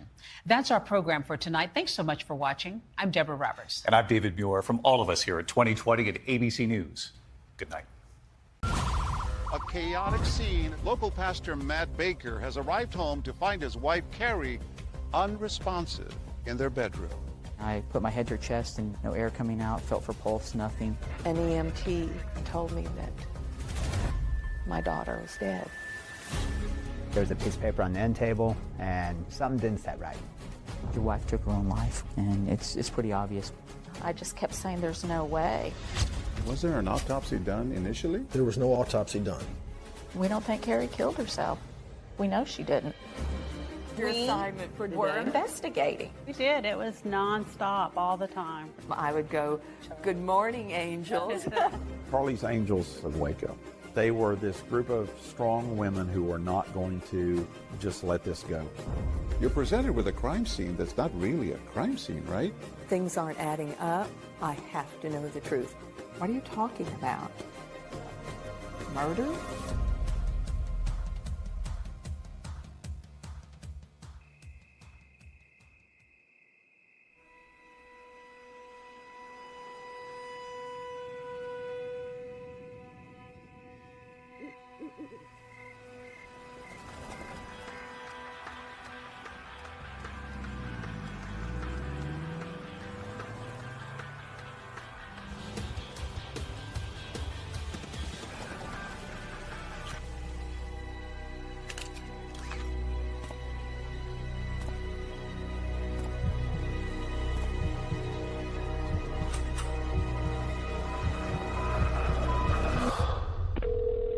EMS, what's your emergency? My wife is laying in the bed. Her lips are blue, hands are cold. It was just before midnight here in the small town of Hewitt, Texas, on the outskirts of Waco. Beloved minister Matt Baker comes home to find his wife unresponsive in their bedroom. Their two young daughters asleep in their beds. Matt calls 911. Are you in there with her right now? Is she conscious? No, she's not. Breathing? Did you see what happened to her? No, I do not know. The ambulance is on the way, okay? Are you right beside her right now? Yes.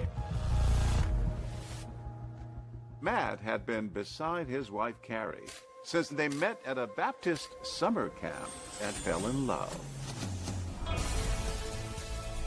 I was the assistant director and she was one of the camp counselors. And from day one, we kind of hit it off. Carrie fell head over heels. She told the family that she'd met a good Christian boy and she'd fallen in love. Her faith was the core of who she was. And so it was very important to her that she found someone whose faith was aligned with hers. Matt grew up in Kerrville. He too came from a very religious family.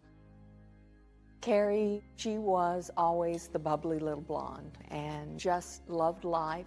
People were drawn to Carrie. She was so funny. And when Carrie laughed, she laughed with her whole body. Everyone in the room just could feel her because she was just so free-spirited. I don't think there was ever a question Carrie was right or not right for me. It was we moved fast. We met in May and married in August. We tried to talk Carrie into waiting a little longer, and she really did not want to. Carrie was looking for a husband with morals and values that were similar to what she had, and Matt, she believed, had those. That you may fear the Lord your God, to keep all his statutes and his commandments, which I command you. She was marrying a Baptist minister. How good is that? You couldn't pick a better guy than Matt Baker. Can you say Merry Christmas? No, here, take your pacifier out. Say Christmas. Can you give a kiss? The kids came quickly. Oh. They look like this perfect young couple with this beautiful baby. Carrie wanted children. She always had, and she was a wonderful mother. She feels so pink. And then Cassidy came. It looked to the outside world like everything was just coming together for the Bakers. If you know our children, not just my wife, Carrie, and it's special for me to do this because they are my children, our children. Cassidy, hi. But it was just after Cassidy's first birthday when the family was dealt some heartbreaking news about her. It turned out that she had a brain tumor. Carrie was devastated, absolutely devastated. We went to Cook Children's Hospital in Fort Worth. It was a scary time, and she struggled in pediatric ICU for 60 days. They started chemotherapy on her. They didn't know if she would make it through, but she did. We get to bring her home. That was one of the happiest days. She needed a lot of care when she came home, but she was expected to recover. The Academy Awards were playing that night, and I remember staying up watching that. I went in and checked on Cassidy, and she was fine. I gave her a kiss and said a prayer, checked on their older sister, kissed her, said a prayer, and went to bed. A little while later, he got back up and went and checked on her a second time. This time he started screaming. Carrie jumped up, ran into the room, found Cassidy, and she wasn't breathing at all. I yell at my wife as I'm taking her out of the bed, and I put her on the floor and I begin CPR. She calls 911. They brought Cassidy to the hospital, but they weren't able to save her. Cassidy died.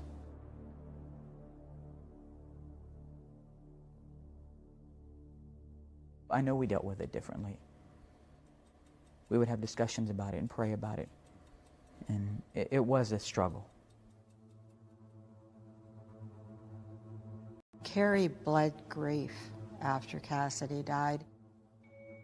And she was having a difficult time sleeping. Carrie had been taking over-the-counter sleep aid since Cassidy died. She could not calm down at night without sleeping pills. She started writing journals, and she just poured out incredible sorrow. She thought she saw Cassidy wherever she went. It was horrible.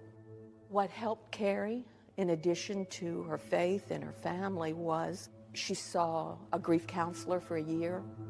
She talked and talked things through. The death of a child always puts a terrible strain on a marriage. Carrie really fought to keep that marriage together. She loved Matt. She wanted it to work out. I just told Carrie that men and women often grieve in different ways. In time, the Bakers and their daughter tried to move ahead with their lives. It was a year and a half after Cassidy's death. Carrie found out that she was pregnant. Carrie said that the baby was coming by the grace of God. There was definitely a fear in my wife that I had not seen before. A fear of what if. I lost one, what if we lose another one? I can't handle that. She loved her girls, and she was so strong for them. Cassidy's life was cut short, but she had them. The four of them looked like this perfect little family. You would think, oh, look, they just have it all. EMS, what's your emergency? Almost exactly 7 years after the death of her daughter Cassidy, Carrie is now seemingly lifeless on their bedroom floor while her husband works to save her. Do compressions first, okay? Just keep doing compression.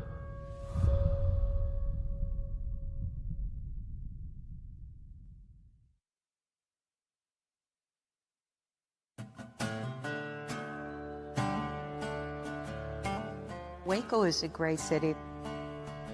It's very religious. You can't walk a block without seeing a church.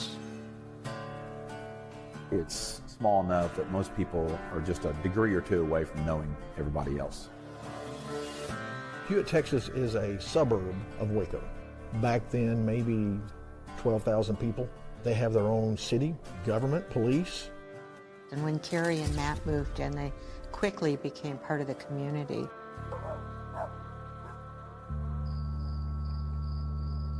But in early April 2006, right here in the heart of the Bible Belt, a chaotic scene is unfolding inside this house. Local pastor Matt Baker has arrived home to find his wife, Carrie, unresponsive in their bedroom. And what's the problem? Tell me exactly what happened. My wife is laying in the bed, and her lips are blue, hands are cold. Is she conscious? No, she's not breathing? No, she's not breathing at all, no pulse or anything. I put my head to her chest and didn't see or feel her chest rising, no air coming out, felt for pulse, nothing. Okay, listen carefully. I need you to get her laying flat on her back on the ground and remove any pillows, okay? Okay, put her on the floor. Correct. She's on the bed now. Put her on. All right, she needs to be on the floor, yes, sir. Okay. The 911 operator tells Matt to do CPR, to put Carrie on the floor and start CPR. Do that and tell me when you're done. Okay, hold on. Hey, hold on. Oh, my. Okay, hold on. I did not want the EMTs to come in and see her naked. And so I put her clothes on her, for her. And as I'm taking her off the bed, fluid comes out of her mouth onto the floor, and it smells of alcohol. You're going to push down firmly 2 inches with only your lower hand touching her chest. You're going to do it fast and hard 400 times. 400? 400 times is the latest we've been instructed to do, okay? 400. Twice per second. Rest it off? After the 400. You're going to, 400 correct. It's going to be about twice per second. It'll take you about 3.5 minutes to do it, okay? So start right now. I'll tell you when to stop. All right. While on the phone, Matt asks the 911 operator to call Carrie's parents because he says his daughters are also in the house. I need to get a hold of her parents. They live in town, and I want them to come over and be with the kids. Get somebody else started on this, okay? Thank you. We received a phone call from the 911 operator telling us that we needed to get over to my daughter's house, that there had been an accident. We needed to get over there immediately.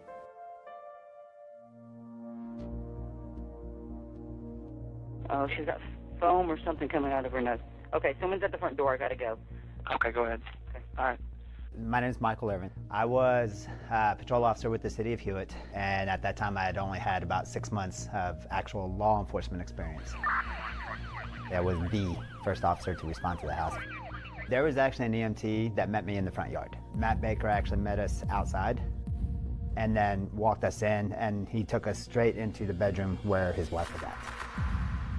The EMTs go in and they find Carrie on the floor. She's wearing a T-shirt and a pair of underpants. And they come in, and I step away and let them start working. There was a glass there that was actually still cold, if I remember correctly, which led into his account of what happened that night. It'd been a typical Friday night that Matt says started with him and Carrie sharing a drink before heading to the local Y. And we had a wine cooler that I'd purchased, and so she drank one, I drank one. We take our oldest daughter to swim practice that night. On the way, my wife started saying her stomach was hurting her. She just felt nauseated, wasn't feeling very good. After the family returns home, Matt says Carrie still wasn't feeling well, and after taking a bath, she heads to bed while he starts the bedtime rituals with her daughters. It's a Friday night, so they could stay up later. They could stay up till 10 o'clock watching TV. Came back, laid down with my wife. She's still in bed, half asleep, and she wants another drink. She has a drink, I have one too. She goes to sleep, wakes up at about 11 o'clock, and asks me to go get a movie. And I was like, it's 11 o'clock. She goes, well, go get this movie for me and gas up, because we have a busy day tomorrow. He left to go get a movie.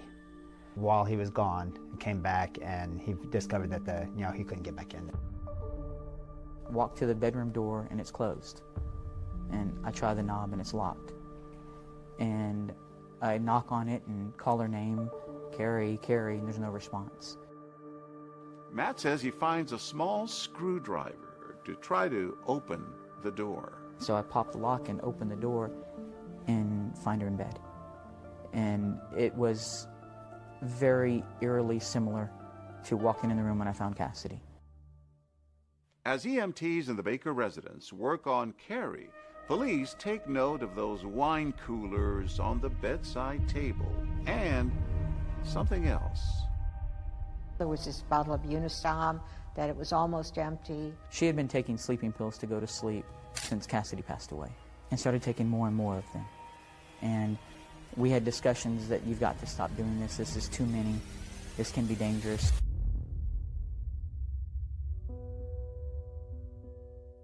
We ran out of the car, and as I started running up to the front of the house, an EMT person stood in front of me and grabbed me and told me that my daughter was dead. I just kept saying, there's no way. There was a piece of paper on the end table, and something didn't set right. For me, it all pointed back to that note.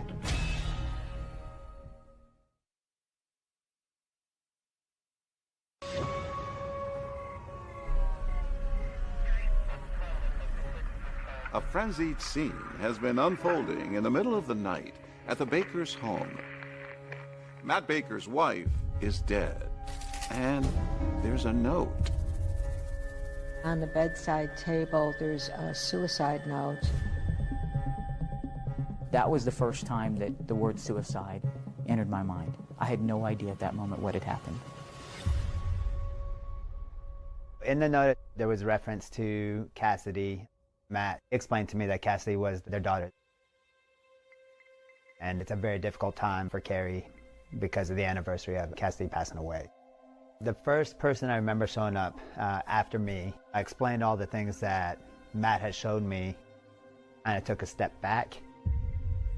In Texas, in small counties where they don't have medical examiners, the justices of the peace decide what happens when there's an unexplained or a sudden death. I do remember in that phone call, it was Judge Martin. They told him they had a suicide note and they had alcohol and that they had pills. And Billy Martin did not order an autopsy. It was classified as a suicide based on the preliminary investigation and what they saw at the scene. Police involvement at that point is done.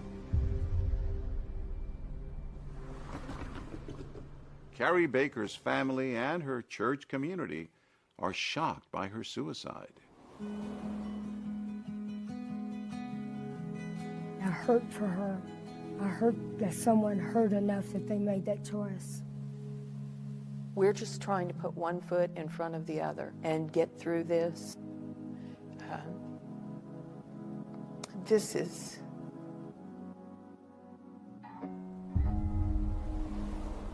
Less than 1 week after Carrie's funeral, Pastor Matt Baker is back at the pulpit here at Crossroads Baptist delivering the Easter sermon. He tells his congregation that just like Jesus, Carrie has risen up to heaven.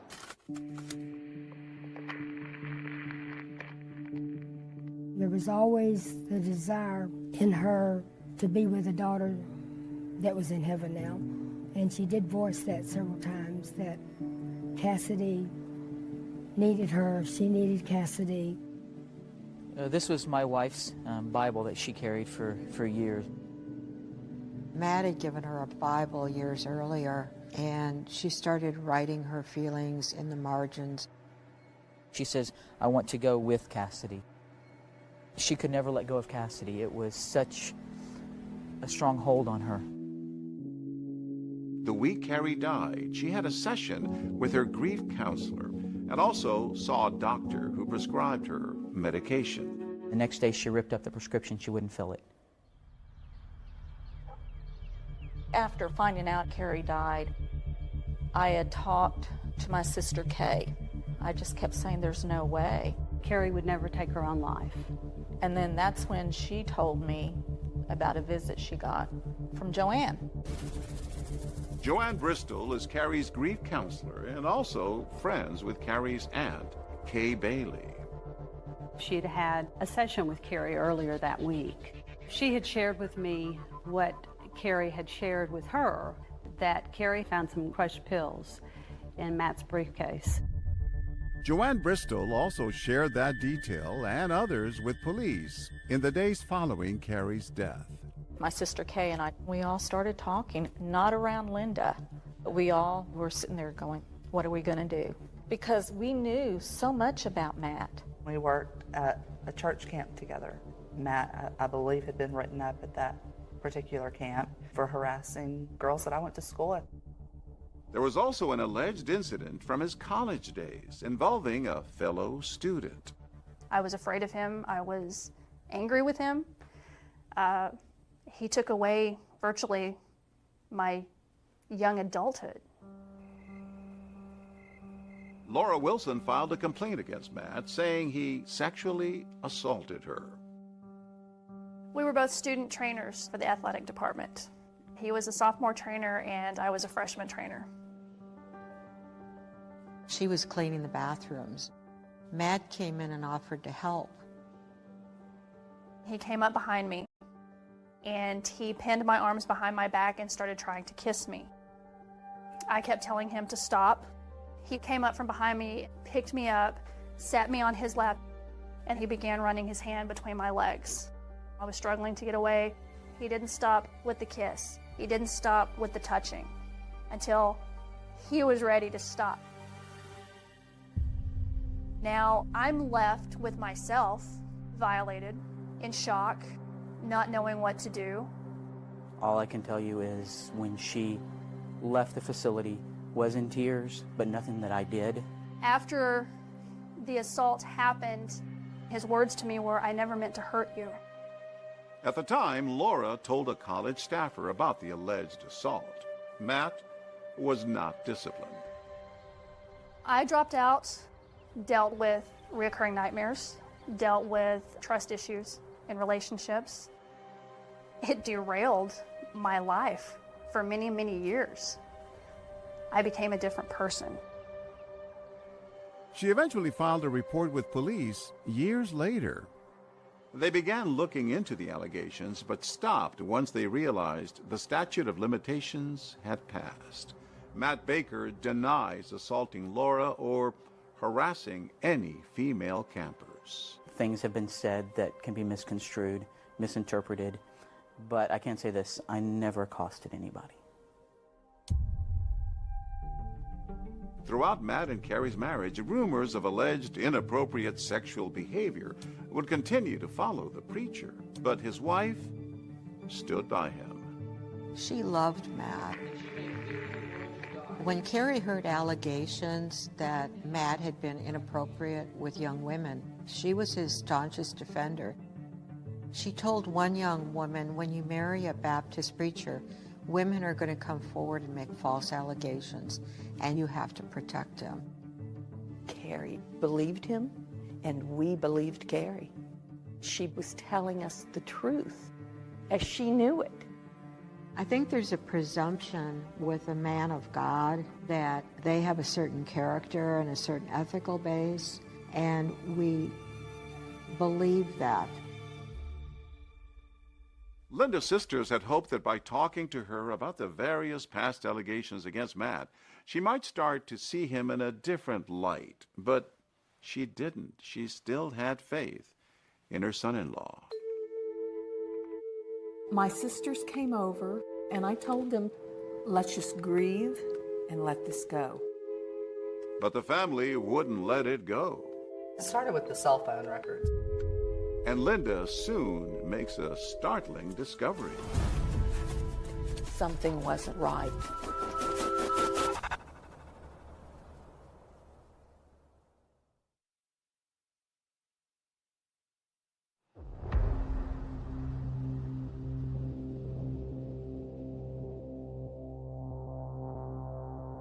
Over the years, since her daughter Cassidy's death, Carrie Baker was in and out of counseling, dealing with her grief, especially around the time of year when Cassidy died.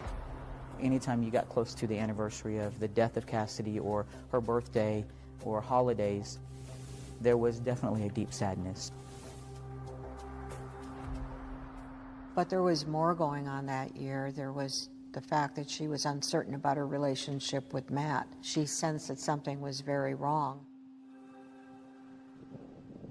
After Carrie's death, Linda's sisters sat down with Linda and said, "We don't believe that Carrie committed suicide." While Linda may have still been processing her daughter's loss, her family's emotions had quickly turned to suspicion. I remember Nancy saying, "Linda, have you ever considered that perhaps Carrie didn't take her life?" I remember stammering and saying, "Oh, what are you talking about? Murder?" We don't think Carrie killed herself. We know she didn't. The family decides to tell Linda what they say they learned from Carrie's therapist. Carrie had shared with her that she'd found some crushed pills in Matt's briefcase, and she was afraid that Matt might possibly try to kill her. She said, "I think Matt's trying to kill me." And then she started laughing and she said, "Oh no, Matt would never do that." But at the same time, I thought this would make more sense because I knew that Carrie would never take her own life. I think if truly Carrie went and said that and was fearful for her life, the counselor should have done more and didn't. Looking back, I think it was a scream, the first scream in a series of screams that took place that week of, "I'm hurting more than you think I am." Murder, I mean, that's just not something that I could wrap my head around. I needed time to think, to process. This was too difficult for me to be able to discuss. But then shortly after Carrie's death, Linda says she began to notice Matt was keeping her granddaughters away from her. No more babysitting, no more invitations to school events.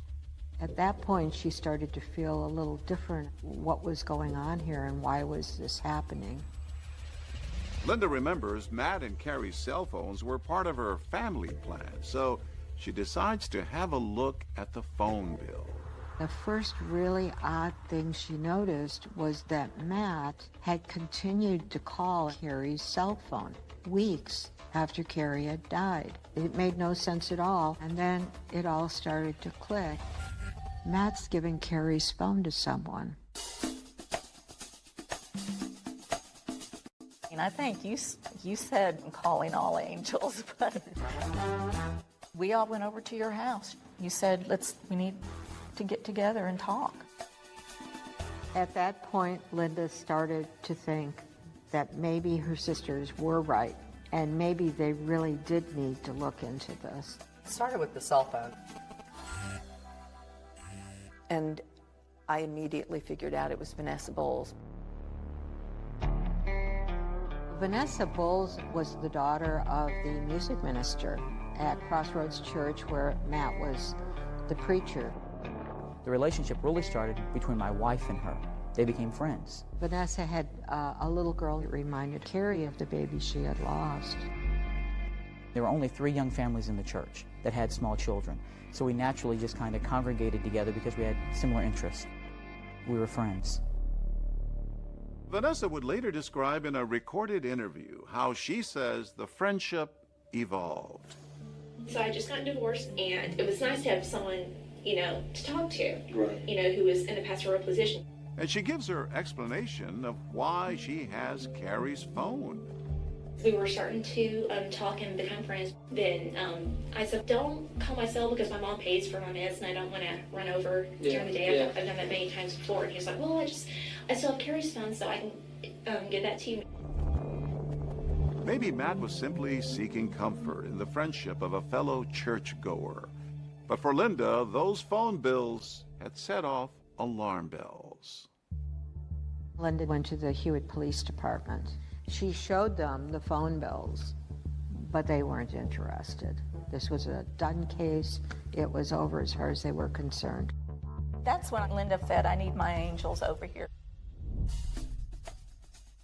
I would email them. I would go, "Good morning, angels." She would always tell us, "You need to do this." And here's your assignment for today. We're investigating. We did. It was nonstop all the time.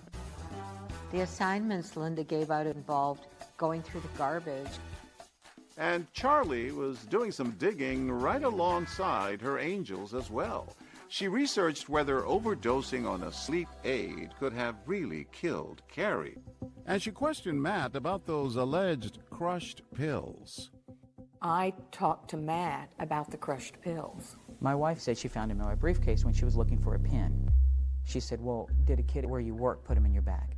Matt claims that, unknown to him, some kids at work may have been spitting out pills into his briefcase. But that seemed odd because the pills didn't look like they'd been spit out. What he said couldn't have happened. And so Kay called Judge Billy Martin to find out why he had ruled Carrie's death a suicide. I talked to him about the suicide note, and he mentioned it being signed, and I said it was not. And he goes, "Well, you need to talk to the police." I said, "We've already done this, and we just want somebody to investigate it more." And it was about that time where Matt's story no longer made sense. There were inconsistencies, outright lies, and we needed more answers. So following the family's urging, police bring Pastor Matt Baker in for questioning. Well, I just want to sit and talk to me. Questions needed to be asked, and questions needed to be answered.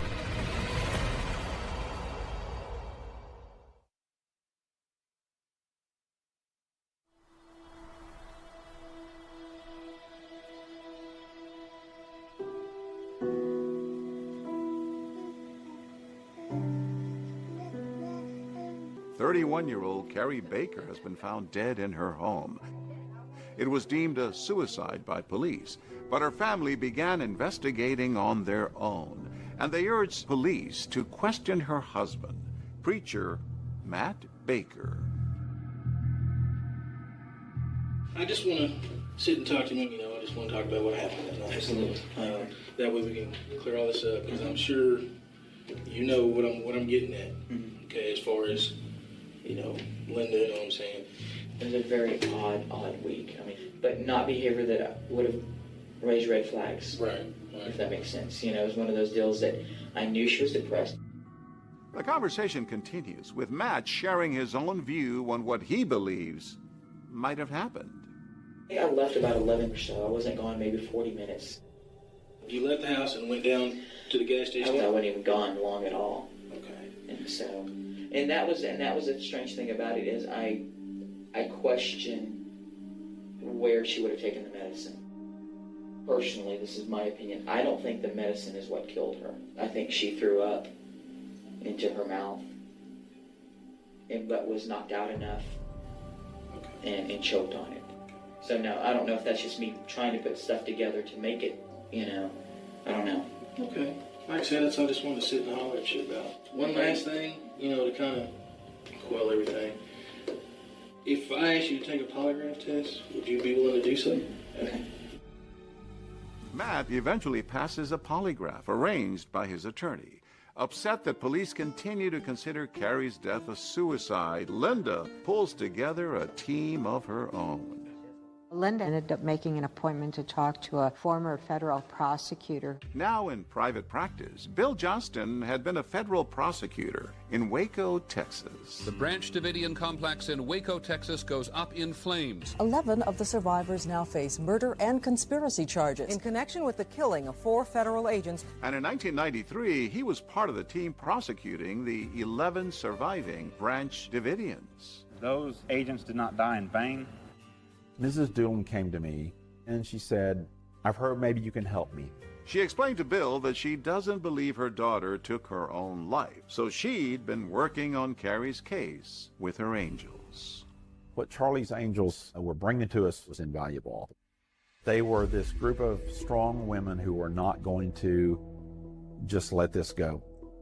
They brought a series of stories about Matt's conduct at different points in his life. Bill pulled together his own posse. He brought together retired lawmen to take over this investigation. So I called them my guys, and they became as invested in this case as if they were fighting for their own child. The biggest thing was to get the body exhumed, get an actual autopsy, and find out what had actually happened to Carrie Baker, how she'd actually died.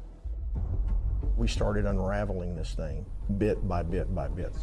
Matt Coffon is a member of the legendary Texas Rangers. He joins the team and reviews the evidence on the case. There are red flag after red flag that something was not right. It was so compelling that I could not automatically agree with the Hewitt police investigation. So I thought, okay, let's kind of break it down. You're presented with a crime scene that's not really a crime scene, right? These are photographs. As you can tell, there's just not much to them. There were so many things early on in this investigation that just did not match. And part of it was Matt Baker's explanation of his timeline. He says he left and then he came back, and it was such a short time that she couldn't have died within that period. That was the theory that we were operating on. His timetable did not really match up. This is an overall view of Hewitt, Texas, and it's not large. And these locations are very close to each other. Minutes apart, especially that time of night. The team was also troubled by Carrie's suicide note, which Officer Michael Irving says was pointed out by Matt. He just said, there's a suicide note, suicide note, suicide note. So he did direct me straight to the note. The so-called suicide note was typed. It's not signed, and that should be a red flag to any investigator. Let's take this a little bit further. It says, tell my mom and dad that I love them too. In this case, two is T-O, not comma, T-O-O. She was a teacher. She could spell. Yes. Something didn't set right. And for me, it all pointed back to that note, that suicide note. I didn't speak up. At that time, I'd been a police officer for 6 months. If I could go and turn back time, there are a lot of things I would have done differently. Was there an autopsy done initially? There was no autopsy done. And so at this point, we decided that we needed to have tissue samples from Carrie's body, so we wanted to have that body exhumed. At the time of the Hewitt police investigation, they concluded Carrie had died by suicide of over-the-counter sleep medication. One of the tasks that Linda took on for herself was investigating Unisom. She found that it would have taken a great deal to have caused Carrie's death, and that she wouldn't have died quickly. We came up with clues that made us believe that perhaps there were prescription medications given to her without her knowledge. Nearly 4 months after Carrie's death, the Texas Rangers, in conjunction with Hewitt Police, are able to get Judge Martin to sign an order allowing for the exhumation of Carrie's body. As we gathered information from various sources, determined to, we need to go that route. By this time, we were working pretty closely with a detective at the Hewitt Police Department. It was critical that they had an autopsy. We had a lot of circumstantial evidence, but we needed some scientific evidence. It's something that a prosecutor can hold in their hands and say, okay, now we may have something here. What else would the Charlie's Angels of Waco and their investigative team learn? A photograph was found on Matt Baker's computer. He tried to delete it. We didn't know if she might have even been involved. Was Carrie's death a terrible tragedy or something much more sinister?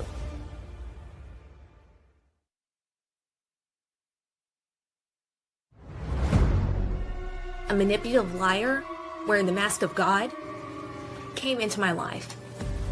The Hewitt preacher's wife was found dead. Her death originally ruled a suicide. But is that how the mother of two really died? Maybe someone had held that coarse material against her nose. I think Carrie, on some level, understood that she was in danger. But you also discover in that Bible, Lord, I'm asking you to protect me from harm. He's having a conversation with the 911 operator, and he's not winded, and he's perfectly calm while he's talking. I'm going to tell you right now, I don't think it happened that way. You don't quickly dress a dead body. Here's a picture of Matt Baker Is this the other woman? I'm gonna tell what you did. And he said, you better not do that.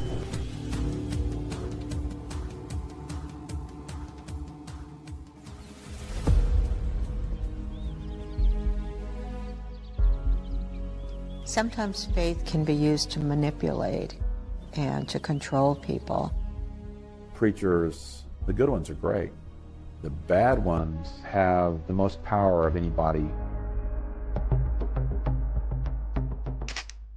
Here they were, the police, in the home of a Baptist minister with a suicide note and sleeping pills and a bottle of alcohol.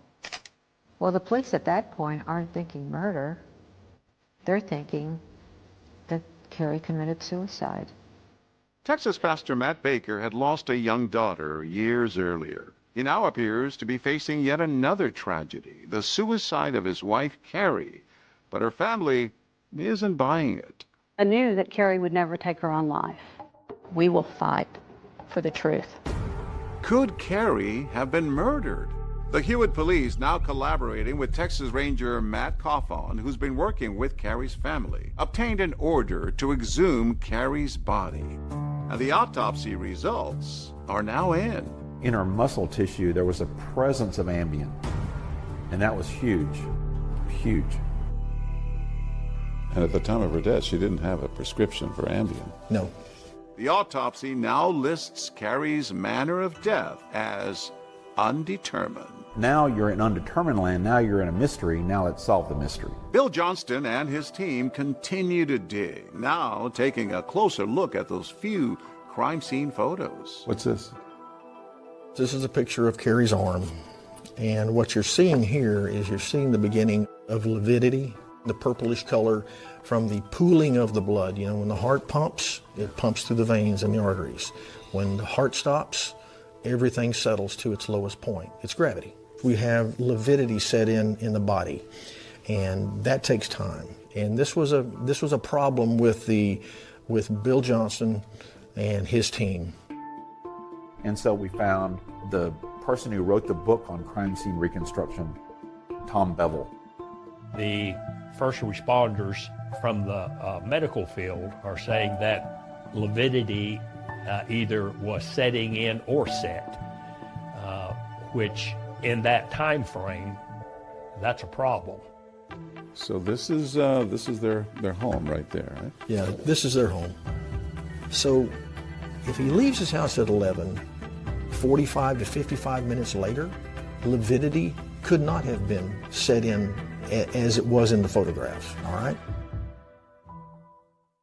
Cawthon and the team believe that Carrie was likely dead before Matt Baker left his home. So if Carrie's suicide was a homicide, how was she killed? The photograph showed something more. In one of the photographs, there is a small abrasion that is to the bridge of her nose. We surmised that this was very likely done using a throw pillow off of a couch. It was kind of a coarse material that very likely could have caused an abrasion. Indicating that maybe someone had held that coarse material against her nose. That's right.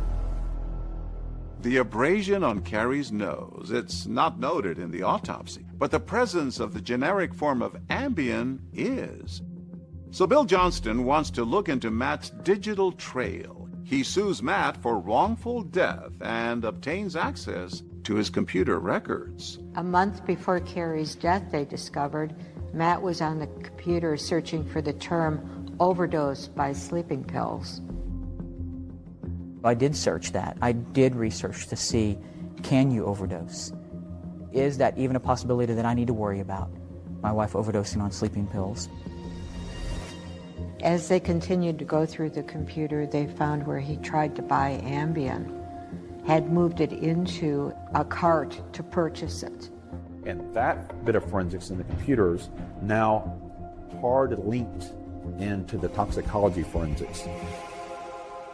Our theory became, the Ambien in the wine cooler, he got her sleepy with that, so he can later suffocate her. That was our theory. And remember those writings in Carrie's Bible about Cassidy? Well, those were written years earlier, but there was a recent troubling entry dated just 5 days before Carrie's death, which says, I feel like I have so much worry. Lord, I'm asking you to protect me from harm. I am not sure what is going on with Matt. What does that indicate?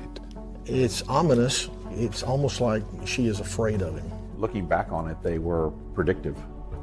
I think Carrie, on some level, understood that she was in danger, and she didn't realize that at that point that he was involved with somebody else.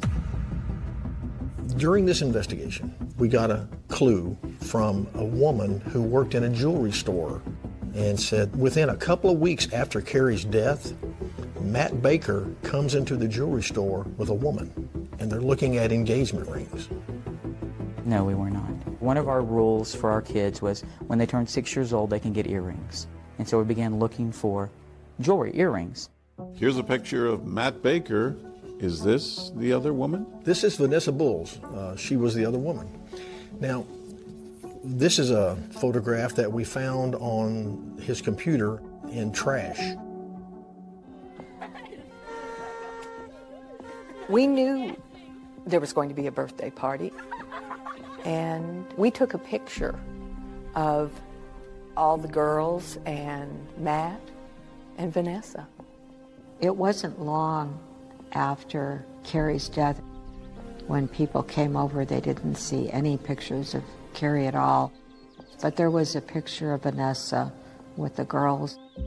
2 of Carrie and Matt's friends came to help with the party, and one of them stayed overnight, and she saw Matt sitting on the couch with Vanessa's head on his lap.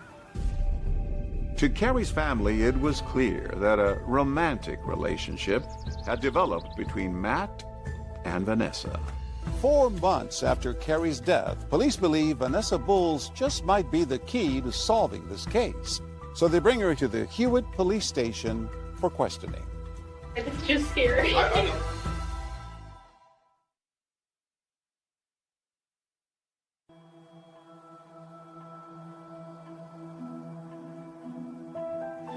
Sorry to keep you waiting. Like I said, I'm going to ask you some questions about that, Carrie. Okay. This doesn't mean that you're innocent, okay? I'm sorry, this is just scary. I know. 4 months after Carrie's death, Vanessa Bulls, the woman who appears to have become romantically involved with Matt Baker, is now sitting at the police station, answering questions about how that relationship unfolded. Every once in a while, he started calling just to chat, just kind of asking about my divorce and, kind of saying how, like, God would work everything out. How long was that it took it to progress to him calling a couple times a day? I want to say a couple of weeks. I'd be lying if I said it wasn't nice to have someone who, had 2 daughters and would possibly, be the dad to my child. Sure. Having an affair that predated the killing, that would be big evidence. Did you ever meet him romantically? No. Never? Okay. After yes. After his wife passed away. Okay. Because I didn't think there was anything wrong. 2020 obtained emails, never before broadcast, that show Carrie and Matt's relationship unraveling in the weeks before Carrie's death, at the same time as Matt and Vanessa's phone calls start to heat up. She sensed that something was very wrong. In one of those emails, Matt blames Carrie for Cassidy's death, writing you wanted her to be pain-free, and then telling her your prayer was the one that was answered. That made her angry, and she was going to leave him. I suggested they get counseling. Back in that police interview, Vanessa, who at this point had broken things off with Matt, seems open to believing he could have murdered Carrie. Do you think that he had anything to do with her death? I think anything's possible now.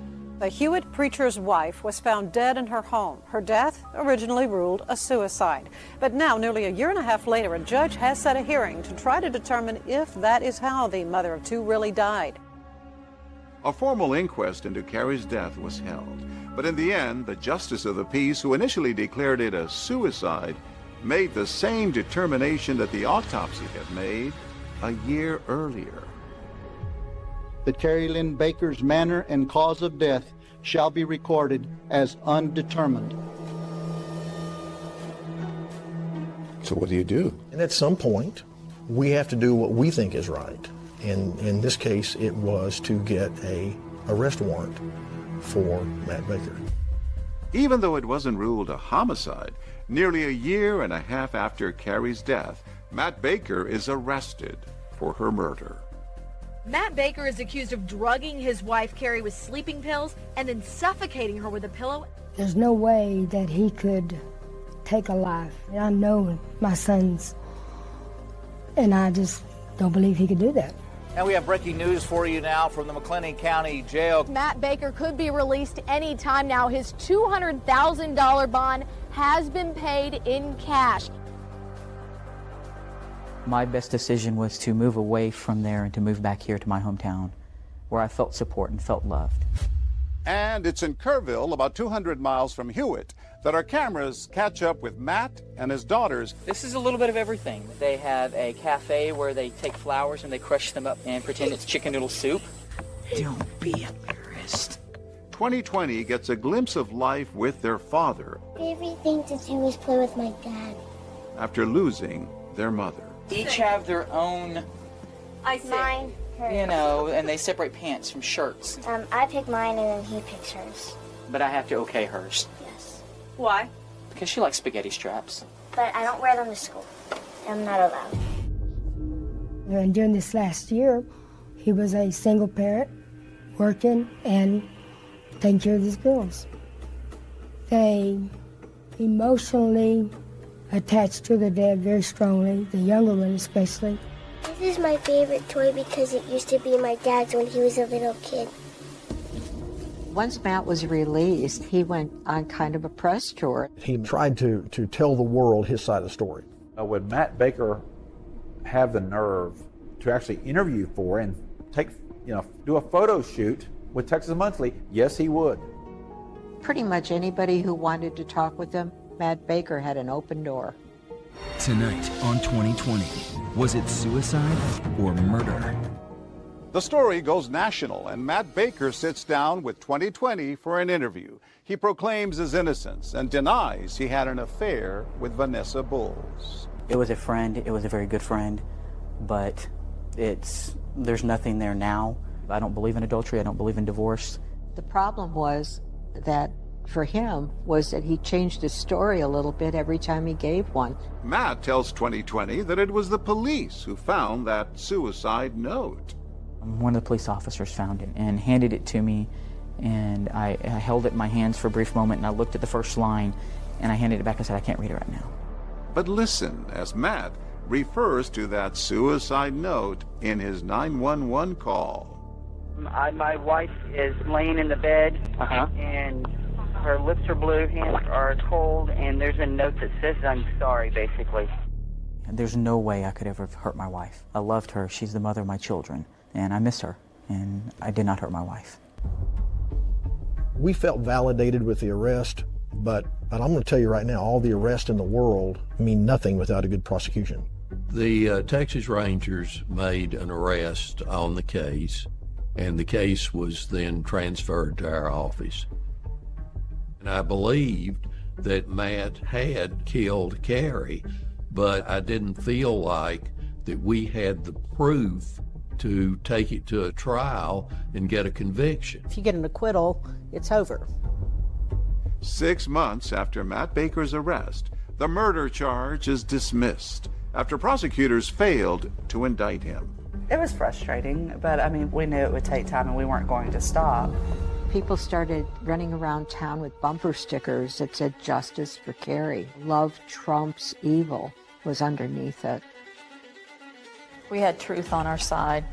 We had God on our side. We had Bill Johnston, and we were going to continue civilly. But his story was not adding up anymore. You wouldn't have left those two girls there if you didn't think it was safe. And would Matt's account of what he says he did when he found Carrie check out?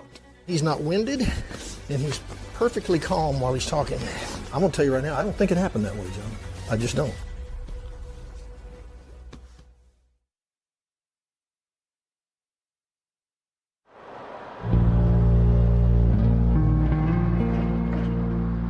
When the criminal case was stalled and it wasn't going forward, Bill Johnston filed a wrongful death case, and that allowed him to subpoena Matt Baker for a deposition. It's the lower left of 2.5 years after the death of his wife, Matt Baker is on the hot seat, answering questions under oath about the night she died.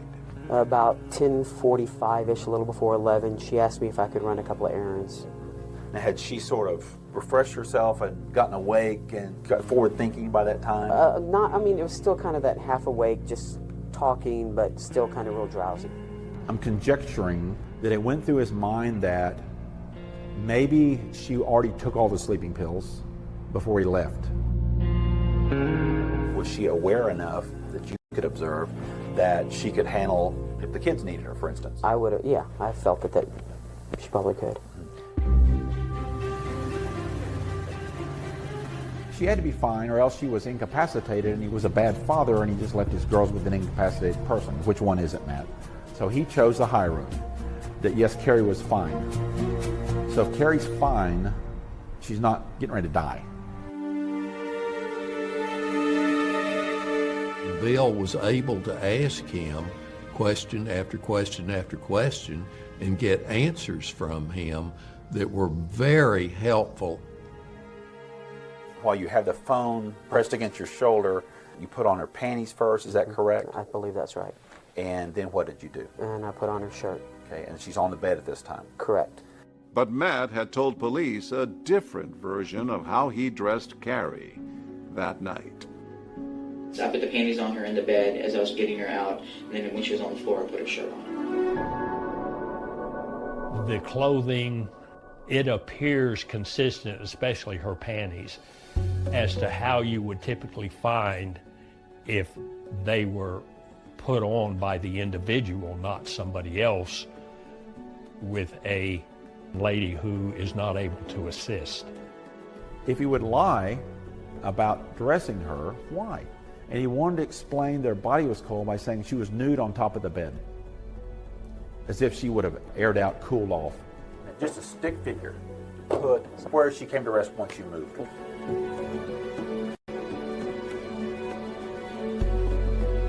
How difficult was that to move her? I guess at the time you don't even think about it. You just do what you have to do. We wanted to know if Matt's story holds up, so we asked Texas Ranger Matt Cawthon to put it to the test with a dummy roughly the same weight as Carrie's at the time of her death. He would have had to reposition the body. I'm going to tell you right now, I don't think it happened that way, John. I just don't. How much time would he have had to do this between the call to 911 and the chest compressions? About 2 minutes. To dress her, put her body on the floor, all while on the phone with 911. We're going to see if you can do this. I'm going to put a stopwatch to it, and here we go. And you're doing it as fast as you can. Well, I'm doing it the best I can. And I feel the phone about to fall. We're at 48 seconds now. We're about a minute 20. He's having a conversation with the 911 operator, and he's not winded, and he's perfectly calm while he's talking to the 911 operator. That's 1 minute 57 seconds. And then just to get her dressed. That doesn't include the removing from the bed and the chest compressions. And I know how to do CPR. Oh, you do? In listening to the 911 call, it sounded phony. Do I need to go unlock the front door? I'll let you know when they start getting close, okay? Okay. I think he'd give himself an Oscar, and I'd give him a Rotten Tomato. Just keep doing compression. I would not have known at the time when I got there that he had been doing CPR. You're still doing compressions? Yes, sir. Okay. He did not sound winded on the phone. No, not at all. He didn't have to do chest compressions because she was already dead. He killed her, I think, before he left to go run alibi errands. Despite Matt's inconsistencies, prosecutors feel they need more, so they bring in a new detective to help with the investigation. My name is Abden Rodriguez, and in 2009, I was a criminal investigator for the McLennan County District Attorney's Office. I hear they call you the human lie detector? I guess because of some of the confessions that I was able to get. Abdon is asked to review the case and find evidence that would help indict Matt Baker. I wanted to look at the interviews that had been done. There was a lot of deception, you know, and I could see how, especially Vanessa was doing it. How many times a week would you talk, you think, prior to her death? Once every day for a couple hours, and maybe midday, or? Sometimes a couple times a day. As you can see, she's got her arms crossed and her legs crossed. That's a big red flag to me. When she passed away that week, how were the conversations? Were they kind of the same way they were before? They were really the same. And I told him, and I said, look, the whole key to this case is going to be Vanessa Booth. She's pretty and very smooth and friendly, but at the same time, you know she's a liar. We didn't know if she might have even been involved. After interviewing Vanessa, Abdon decides to subpoena her to testify in front of a grand jury. I said, I'm going to be there, and I'm going to listen to your testimony. And I said, and as soon as you lie, I'm going to file charges on you. When they brought Vanessa Bowles in for the grand jury, that was kind of a last-ditch effort. So we're like, okay, let's see what happens. As she and I were walking down the hall, she whispered to me, I'm going to tell y'all everything.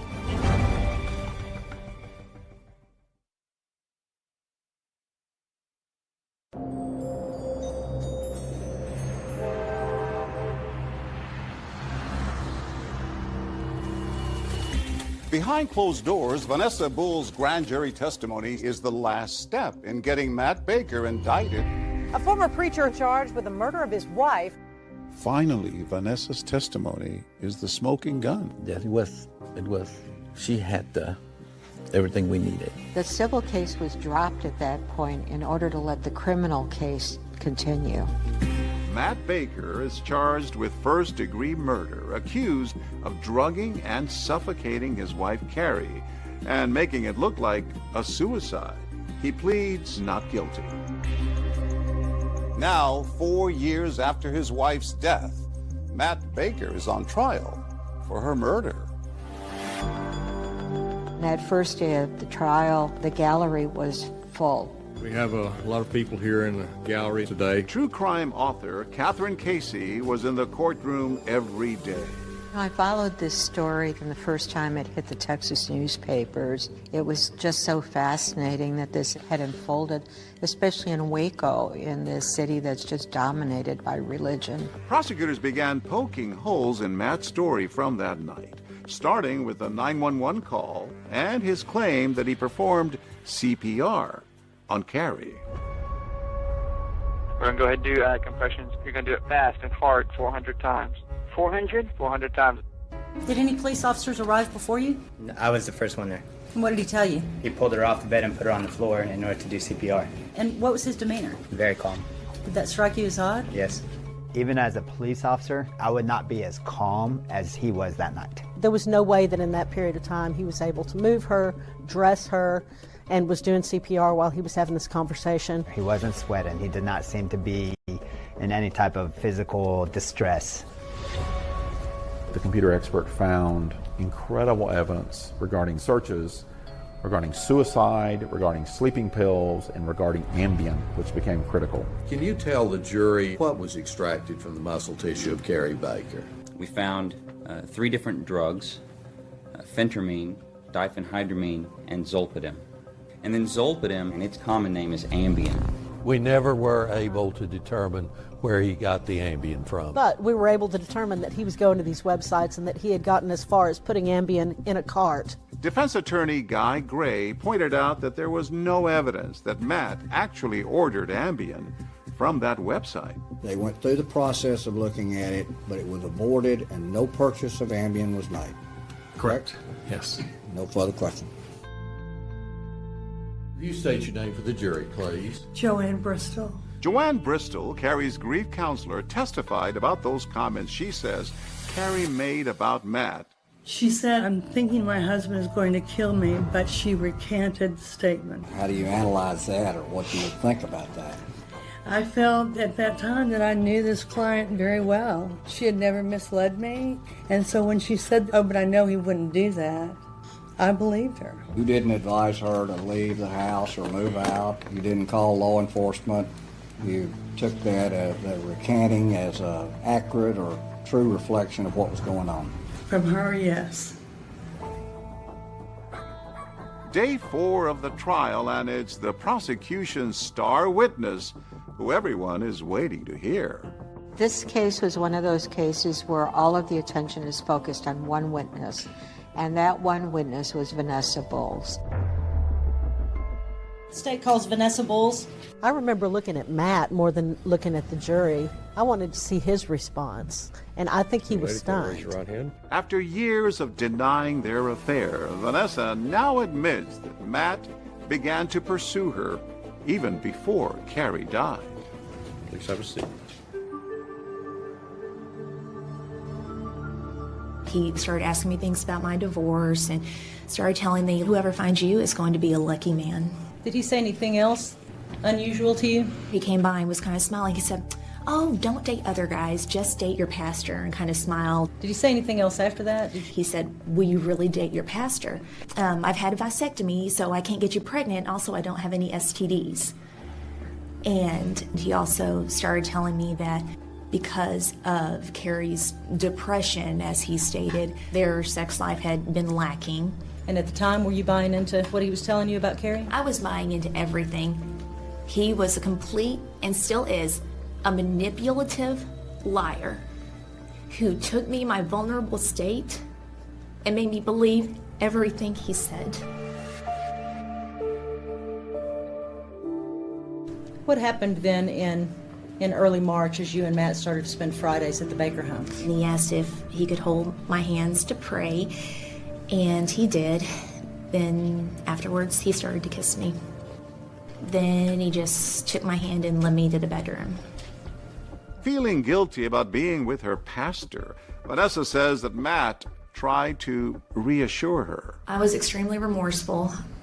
I couldn't believe what just happened. He started saying, "It's okay, don't feel bad, just ask God to forgive you." And he said, in reality, he said, "I don't think God believes that anyone can just be with one person the rest of their lives." After Carrie's death, Vanessa says Matt wanted more, perhaps even making her the next Mrs. Baker. At some point, did you and Matt take the girls and go to Kay Jewelers in the mall? We did. He stated that the girls wanted to go look at wedding rings for me. Are you telling the jury that he was prepared at this point, a week or two after Carrie's death, to trade in Carrie's wedding set to get you a ring that you wanted? Correct. Matt had denied this in interviews, but a salesperson from the jewelry store corroborated Vanessa's account. She tried on about 4 or 5 rings, asked his opinion. He just would tell her it didn't matter what he liked, it was what she liked, because she would be the one wearing it. Vanessa then drops a bomb when she says not only did Matt want out of his marriage, He said that if we ever fell so much in love that he would find a way out of it. she also knows what happened to Carrie Baker. I told him, "I'm going to tell what you did." And he said, "You better not do that."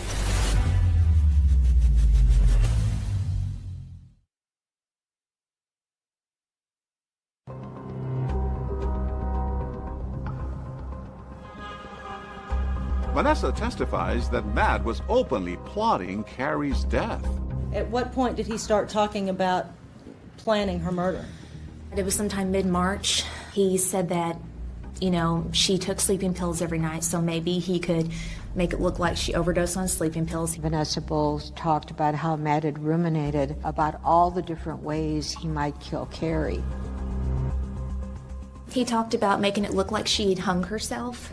He talked about tampering with the brakes of her car, maybe doing a drive-by shooting. What I saw from Vanessa's testimony was a man who was much more evil than even I believed he was.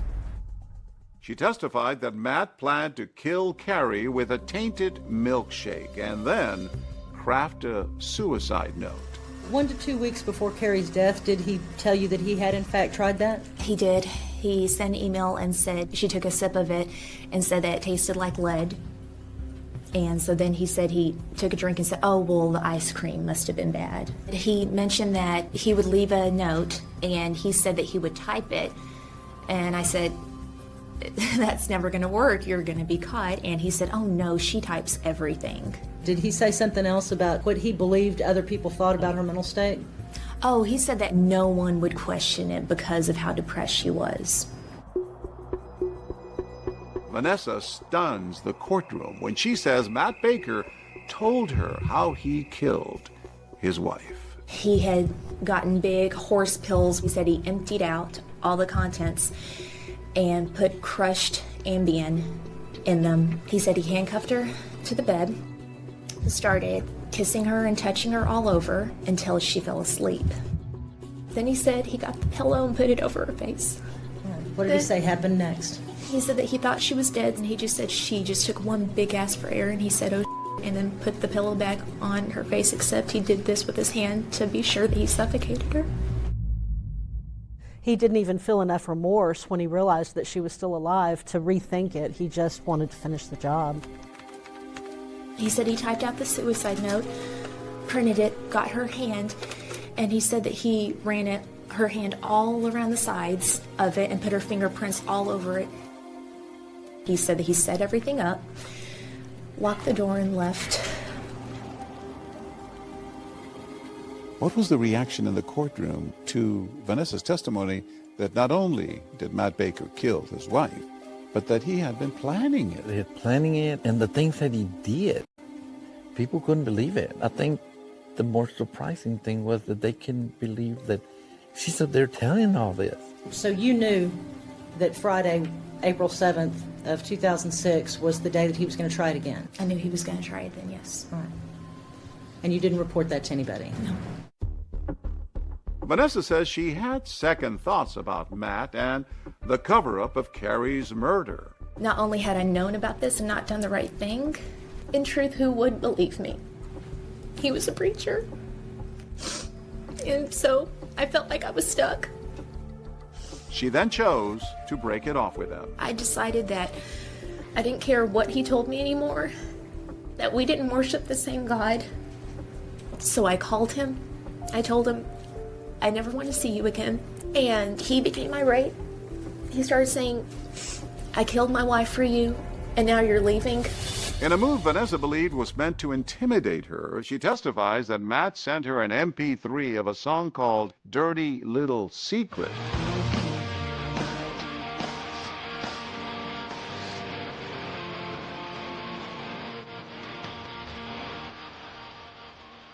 He was talking about the murder plan, and he later referenced it, stating, I need to keep my mouth shut, don't tell anyone, or you'll be just another regret. I'll pass the witness, Your Honor. Ms. Bowles. The defense pressed Vanessa on why she was now coming clean about everything. How would we know to believe you, Vanessa? Because what do I have to gain from this right now? I'm setting things right. I made a mistake here because a manipulative liar wearing the mask of God came into my life. And this testimony is going to put him where he needs to be. It's now up to the jury to determine where Matt needs to be. Folks, we can't protect her from harm. The only thing now we can do is give her justice. Then turned and pointed to Matt and said to convict this murdering minister and find him guilty for one reason only. Because he is guilty. The indictment says there's got to be facts of drugs and a pillow. And the only way you can get those facts is by believing Vanessa Bulls. And she is just not credible. I think a lot of people struggled with Vanessa. I mean, she had done horrible things, but I think it really helped her credibility when she was on the stand because she didn't try to fade her own culpability. I think Vanessa was absolutely the key to the case. We've reached a unanimous verdict, is that correct? Yes, sir. We, the jury, find the defendant, Matt D. Baker, guilty of the offense of murder as alleged in the indictment.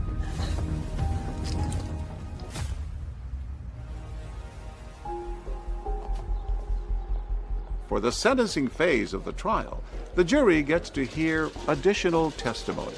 They came back and had witnesses from his past come and talk to us about things that he had done. One by one, women testify about sexual misconduct they say they endured from Matt Baker. He came up from behind me, put his hand on my breast. I pushed him away, told him no.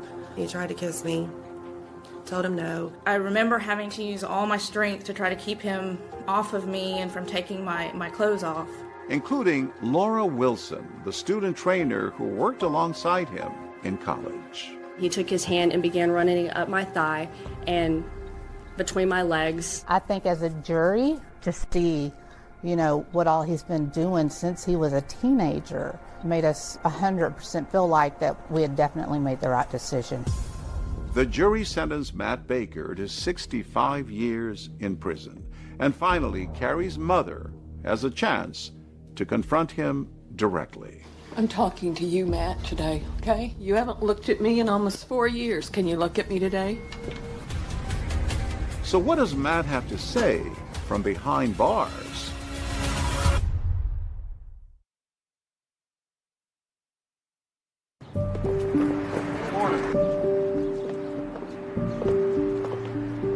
Yeah, we asked him to. We gave him a call.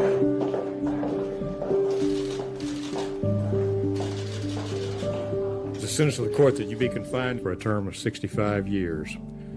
There's some victim impact statements given by the family of the victim.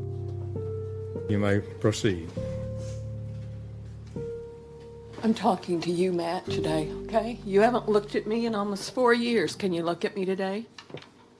For a little while, okay? But she did talk to him directly, and he looked down. Matt, she loved you. And then you took her from us, Matt. You discarded her like she was yesterday's trash. You murdered the mother of your children. But love trumps evil. I don't know why, but I felt pity for him. I truly believe in my innocence. I believe the jury made a mistake in this.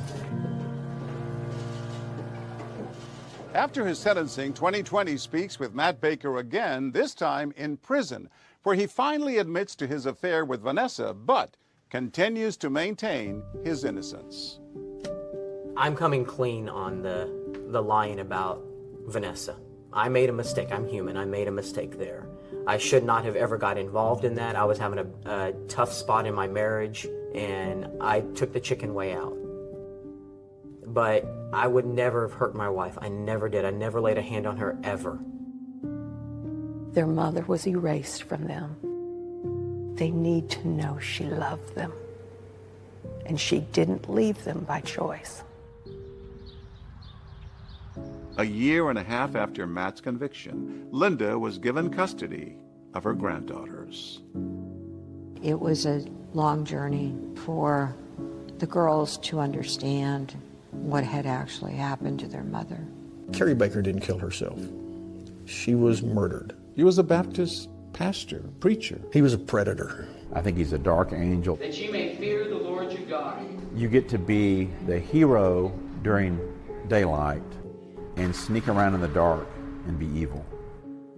What do you make of the fact that now, nearly 20 years after the case, Matt Baker still maintains his innocence? He's one of those people that can just lie and believe in himself that he's innocent. The real hero in this is Linda Doolin. She fought for her child. A mother. A mother's will. It's strong. Determination. There's nothing like it, really. It touches you. It does. Why? Because I have children. And these are hard things. Linda Doolin is a brave, strong woman. I'll always admire that about her. We love each other, and we knew Carrie did not take her life, and we weren't going to sit back until somebody would listen to us. She was an amazing mother, and she would fight for any of us. And I just wanted everybody to know the truth. Carrie's family is still so heartbroken over their loss, but committed to remembering the joy she brought them all. We should point out tonight that Matt Baker hasn't seen his daughter since he went to prison, but he hopes they'll visit one day. As for Baker, David, he has exhausted all of his state appeals. For an inside look at tonight's 2020, join me for our brand new podcast, 2020, The After Show. Thanks so much for watching. I'm Deborah Roberts. And I'm David Muir from all of us here at 2020 and ABC News.